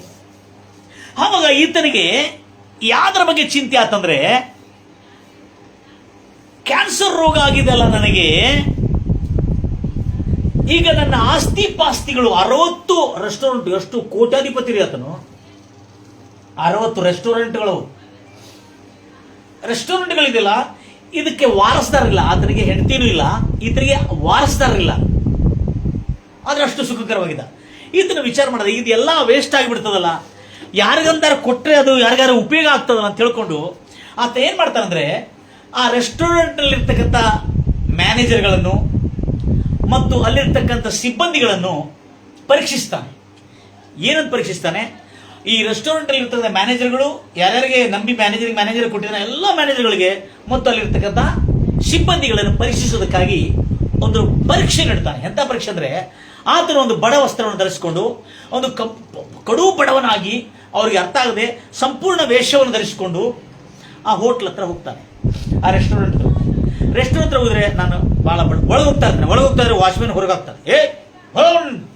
ಗಲೀಜ್ ಮನುಷ್ಯ ಯಾವಾಗ ಬಂದಿಲ್ಲ ಅಂತ. ಇಲ್ಲ ನನಗೆ ಊಟ ಇಲ್ಲ, ಬಹಳ ದಿವಸ ಆಯ್ತು, ಹಸು ಆಗ್ತದೆ, ನನಗೆ ಊಟ ಬೇಕಾಗಿದೆ, ಹಸು ಆಗ್ತದೆ, ಯಾರಾದ್ರೂ ನಂಗೆ ಊಟ ಸಹಾಯ ಮಾಡಿ ಎಂಬುದಾಗಿ ಅವನು ವಾಚ್ಮೆನ್ ಸಮೇತ ಅವನ ಮೇಲೆ ಕನಿಕರ ತೋರಿಸಿ ಅವನು ಹೊರಗೆ ಹಾಕ್ತಾನೆ. ಅಯ್ಯ ನಿನ್ನ ಹತ್ರ ಏನಾದ್ರು ಕೂಡ ಏನಿಲ್ಲ ಹೋಗಂತ. ಮತ್ತು ಆ ಮ್ಯಾನೇಜರ್ ಹೊರಗೆ ಬರ್ತಾನೆ. ಮ್ಯಾನೇಜರ್ ಹೊರಗೆ ಬಂದ ಕೂಡಲೇ, ಅಯ್ಯ ಸರ್, ಮ್ಯಾನೇಜರ್ ಹೊರಗೆ ಬರ್ತಾನೆ. ಅವನದೇ ಹೋಟ್ಲದು, ಅವನು ವೇಷ ಹಾಕೊಂಡು ಹೋಗ್ತಾನೆ. ಎಲ್ಲ 60 ಹೋಟೆಲ್ಗಳಿಗೆ ಪರೀಕ್ಷೆ ಮಾಡ್ತಾನೆ. ಎಲ್ಲ ಮ್ಯಾನೇಜರ್ಗಳು ಅಲ್ಲಿರ್ತಾನೆ. ಎಲ್ಲರೂ ಯಾರು ಕಣಿಕರು ತೋರಿಸುದಿಲ್ಲ, ಯಾರು ದಯ ತೋರಿಸುದಿಲ್ಲ. ಬಹಳ ಬಡವನಿದ್ರೆ, ಮುದುಕಾಗಿದ್ರೆ, ವಯಸ್ಸಾಗಿದೆ, ಏನಾರು ಕೊಡ್ರಿ, 15 ದಿವಸ ಆಯ್ತು ಏನೂ ತಿಂದಿಲ್ಲ, 3 ದಿವಸ ಆಯ್ತು, 8 ದಿವಸ ಆಯ್ತು, ಎಲ್ಲ ಕಡೆ ಹೇಳ್ತಾನೆ ಏನೂ ತಿಂದಿಲ್ಲ, ಏನಾರು ಕೊಡ್ರಿ ಎಂಬುದು. ನಿನಗೆ ಯಾಕೆ ಬೇಕಂತೇಳಿ ಹಾಗೆ ಇಲ್ಲೆಲ್ಲ ಇರೋದ್ರ ಸನ್ಮಂತರು ಬರುವ ಹೋಟ್ಲ್ ಇದು ಹಾಗೆ ಅಂತೇಳಿ ಅವನನ್ನು ಹೊರಗೆ ಹಾಕಿದ್ರು ಅಲ್ಲಿರುವ ಸಿಬ್ಬಂದಿಗಳು, ಮ್ಯಾನೇಜರ್ಗಳು ಸಮೇತ. ಆಮೇಲೆ ಅಪ್ಪ, ಯಾರು ಯೋಗ್ಯರಿಲ್ಲಲ್ಲ ನನ್ನ ಆಸ್ತಿ ಅವರಿಗೆ ಹೆಸರು ಮಾಡ್ಬೇಕಂದ್ರೆ, ಅವರಿಗೆ ವಾರಸತ್ವ ಕೊಡಬೇಕಾದ್ರೆ. ದಯಮಾಡಿ ಕೇಳಿಸ್ಕೊತ್ರಿ, ಒಂದು ಪ್ರಾಮಾಣಿಕತ್ವ, ಇನ್ನೊಂದು ಕರುಣೆ ಮನುಷ್ಯನಲ್ಲಿ ಇಲ್ಲದಿದ್ರೆ ಏನಾಗ್ತದೆ ಅನ್ನೋದು ಕೇಳಿ. ಮರ್ಸಿ ಆ್ಯಂಡ್ ಲಾಯಲ್ಟಿ, ಪ್ರಾಮಾಣಿಕತ್ವ, ನಂಬಿಗಸ್ತಿಕೆ. ಎಲ್ಲ ಟೆಸ್ಟ್ ಮಾಡಿ ಎಲ್ಲರೂ ಫೇಲ್. ಕೆಲವು ಸಿಬ್ಬಂದಿಗಳು ಫೇಲ್ ಆಗಿದ್ದಾರೆ, ವಾಚ್ಮೆನ್ಗಳು ಫೇಲ್ ಆಗಿದ್ದಾರೆ, ಸೆಕ್ಯೂರಿಟಿಗಳು, ಸ್ಟೀವರ್ಡ್ಸ್ಗಳು ಫೇಲ್ ಆಗಿದ್ದಾರೆ, ಅವನು ಅಲ್ಲಿರ್ತಕ್ಕಂಥ ದೊಡ್ಡವರು ಹೋಟೆಲ್ ಇರ್ತಾರೆ ಕೆಲಸಗಾರರೆಲ್ಲ ಫೇಲ್ ಆಗಿದ್ದಾರೆ, ಕೆಲವು ಜನ ಫೇಲ್ ಆಗಿದ್ದಾರೆ. ಆಮೇಲೆ ಆತನಿಗೆ ಇನ್ನೊಂದು ಕಡೆ ಹೋಗ್ತಾನೆ. ಅಯ್ಯೋ ಅವನು ಒಳ್ಳೆ ಮನುಷ್ಯ ಇದ್ದಾನೆ, ಅವನು ಬಹಳ ಒಳ್ಳೆ ಮನುಷ್ಯ, ಯಾರು ಅವನು ಬಹಳ ಕ್ಲೋಸ್ ಇರ್ತಾರೆ ಅವರಿಬ್ರು, ಬಹಳ ಒಳ್ಳೆ ಮನುಷ್ಯ. ಅವ್ರ ಕಡೆ ಹೋಗ್ತಾನೆ. ಅವನ ಹೆಸರು ನಮ್ಮ ಇಂಡಿಯನ್ನಲ್ಲಿ ಇರುವ ಹೆಸರುಗಳಿದೆ, ಅದು ಬೇಡ ಅದಕ್ಕೆ. ಅವನ ಹೆಸರು XYZ. ಅವನ ಕಡೆ ಹೋಗ್ತಾನೆ. ಹೋಗಿ ನೇರವಾಗಿ ಕೇಳ್ತಾನೆ, ಮ್ಯಾನೇಜರ್ ಸಾಹೇಬ್ರೆ, ನಾನು ನಿಮ್ಮ ಸೌಕಾರ್ ದೋಸ್ತ, ನಾನು ಭಾಳ ಕ್ಲೋಸ್ ಫ್ರೆಂಡ್, ನಾವೆಲ್ಲ ಸಣ್ಣದಾಗಿ ಫ್ರೆಂಡ್. ಈಗ ನಾನೆಲ್ಲ ಕಂಗಾಲಾಗಿಬಿಟ್ಟಿದ್ದೇನೆ, ನನಗೆ ಊಟಕ್ಕೆ ತಿನ್ಲಿಕ್ಕಿಲ್ಲ, ಏನಾದರೂ ಆಹಾರ ಇದ್ರೂ ಕೊಡ್ರಿ, ನನ್ನ ಬದುಕು ನೋಡ್ರಿ ಹೆಂಗಾಗಿದೆ, ನಾನು ಪೂರಾ ಸತ್ಯನಾಶ ಆಗಿಬಿಟ್ಟಿದ್ದೀನಿ. ಹೇ ಅಂತ ಹೇಳಿದ್ರೆ, ಹೌದಾ ಸುಮ್ನಿರಿ ನೀನೇನು ಹಚ್ಚಿದಿ. ಈಗ ಯಾರ ಕಡೆ ಹೇಳ್ತಾನೆ? ನಿಮ್ಮ ಸಾವುಕಾರ ಫ್ರೆಂಡ್ ಅಂತ ಹೇಳಿದೆ. ನಿಮ್ಮ ಸಾವುಕಾರ ನಿನ್ನ ಫ್ರೆಂಡೇ ಸಾಯಕತ್ತಾನ ಅಂತ ಹೇಳಿದ. ಯಾರು ಹೇಳ್ದಾನೆ? ನಿನ್ನ ಫ್ರೆಂಡ್ ಕ್ಯಾನ್ಸರ್ ಆಗಿ ಸಾಯಕತ್ತಾನ, ಅವನು ಸತ್ರೆ ನಾನಾ ಅದಕ್ಕೆ ವಾರಸ್ತಾರ ಅಂತ ಹೇಳಿದೆ. ಯಾರು? ಆ ಬಂದಿರುವ ಬಿಕಾರಿಗೆ ಹೇಳ್ತಾ ಇದ್ರೆ, ನಿಮ್ಮ ಸಾವುಕಾರ ಸಾಯಕತ್ತಾನಲ್ಲಿ ಕ್ಯಾನ್ಸರ್ ಆಗಿ, ನೆಕ್ಸ್ಟ್ ನಾನೇ ಇದಕ್ಕೆಲ್ಲ ವಾರಸ್ತಾರ ಅಂತ ಹೇಳಿದ. ಅಯ್ಯೋ, ಇವನು ಬಹಳ ಒಳ್ಳೆಯವನು, ಅಬ್ಬಾ ಇವನಂತ ಒಳ್ಳೆ ಇವನಿಗೆ ಕೊಡ್ಬೇಕು, ಇವನು ಮಾತ್ರ ನಂಗೆ ಗ್ಯಾರಂಟಿ ಕೊಡ್ತಾ ಅಂತ ಹೇಳಿದೆ. ಇವನು ಮನಸ್ಸೊಳಗೆ ಅಂತ ಕೊಳಕು ಬುದ್ಧಿ ಇತ್ತಂತ ಅವಾಗ ಆಮೇಲೆ ಗೊತ್ತಾ. ಅಯ್ಯೋ, ಕಣ್ಣೀರು ಬಂತ ಅವಂಗೆ. ಯಾಳೆ ತೀರಾ ಫ್ರೆಂಡಿಗೆ ಬಿ ಮರ್ರಾಯಿ ಕ್ಯಾನ್ಸರ್ ಓಕೆ ಅಂತ ಹೇಳಿ, ನಿನ್ನ ಫ್ರೆಂಡ್ ಕ್ಯಾನ್ಸರ್ ಆಗಿ ಸಾಕತ್ತ, ನೀನು ಭಾಳ ದಿವಸ ಇಲ್ಲ ಅವ್ನ ಕಲಾಸ ಆದ್ರೆ ಈ ಹೋಟ್ಲಿಗೆಲ್ಲ ನಾನೇ ಓನರ್ ಅಂತ ಹೇಳಿದ. ಅವಾಗ ಆ ಹೋಟ್ಲ್ ಆ ಬಿಕಾರಿಯಾಗಿ ಬಂದಿರುವ ಅವನೇ ಓನರ್. ಅವನ ಕಣ್ಣು ಒಳಗೆ ನೀರು ಬಂತು, ರಕ್ತ ಹೊಡೆದು ಹೋತು ಒಂದು. ಅಯ್ಯೋ, ನಾನು ಇವನು ಎಷ್ಟು ಒಳ್ಳೆಯವನಂತ ತಿಳ್ಕೊಂಡಿದ್ದೆ. ಹೌದಲ್ಲ? ಗೊತ್ತಿರೋದಿಲ್ಲ. ನಿಮ್ಮ ಅಕ್ಕಪಕ್ಕದವ್ರು, ನಿಮ್ಮ ಜೊತೆಲಿದ್ದವ್ರು ನಿಮ್ಮ ಬಗ್ಗೆ ಎಷ್ಟು ಒಳ್ಳೆಯ ಯೋಚನೆ ಮಾಡ್ತಾ ಇದ್ದಾರೆ. ಅಲ್ಲಿ ಇವನು ಎಷ್ಟು ಒಳ್ಳೆಯವನಂತ ತಿಳ್ಕೊಂಡಿದ್ದೆ ನಾನು. ನಾನು ಸತ್ತೋದ್ರೆ ನನಗೆ ಇವನೇ ವಾರಸನಾಗ್ತಾನೆ ಅಂತ ಹೇಳಿ ತಿಳ್ಕೊಂಡೆ. ಏನಿಲ್ಲ, ನಿಮ್ಮ ಸಾವುಕಾರ ಸತ್ತೋಗ್ತಾರೆ, ನಿಮ್ಮ ಫ್ರೆಂಡ್ಸ್ ಸತ್ತೋಗ್ತಾರೆ, ನಾನೇ ಇದಕ್ಕೆ ವಾರಸ್ತಾರ ಅಂತ ಹೇಳಿದ. ಅವಾಗ ದುಃಖದಿಂದ ಮರಳಿ ಹೋಗಿ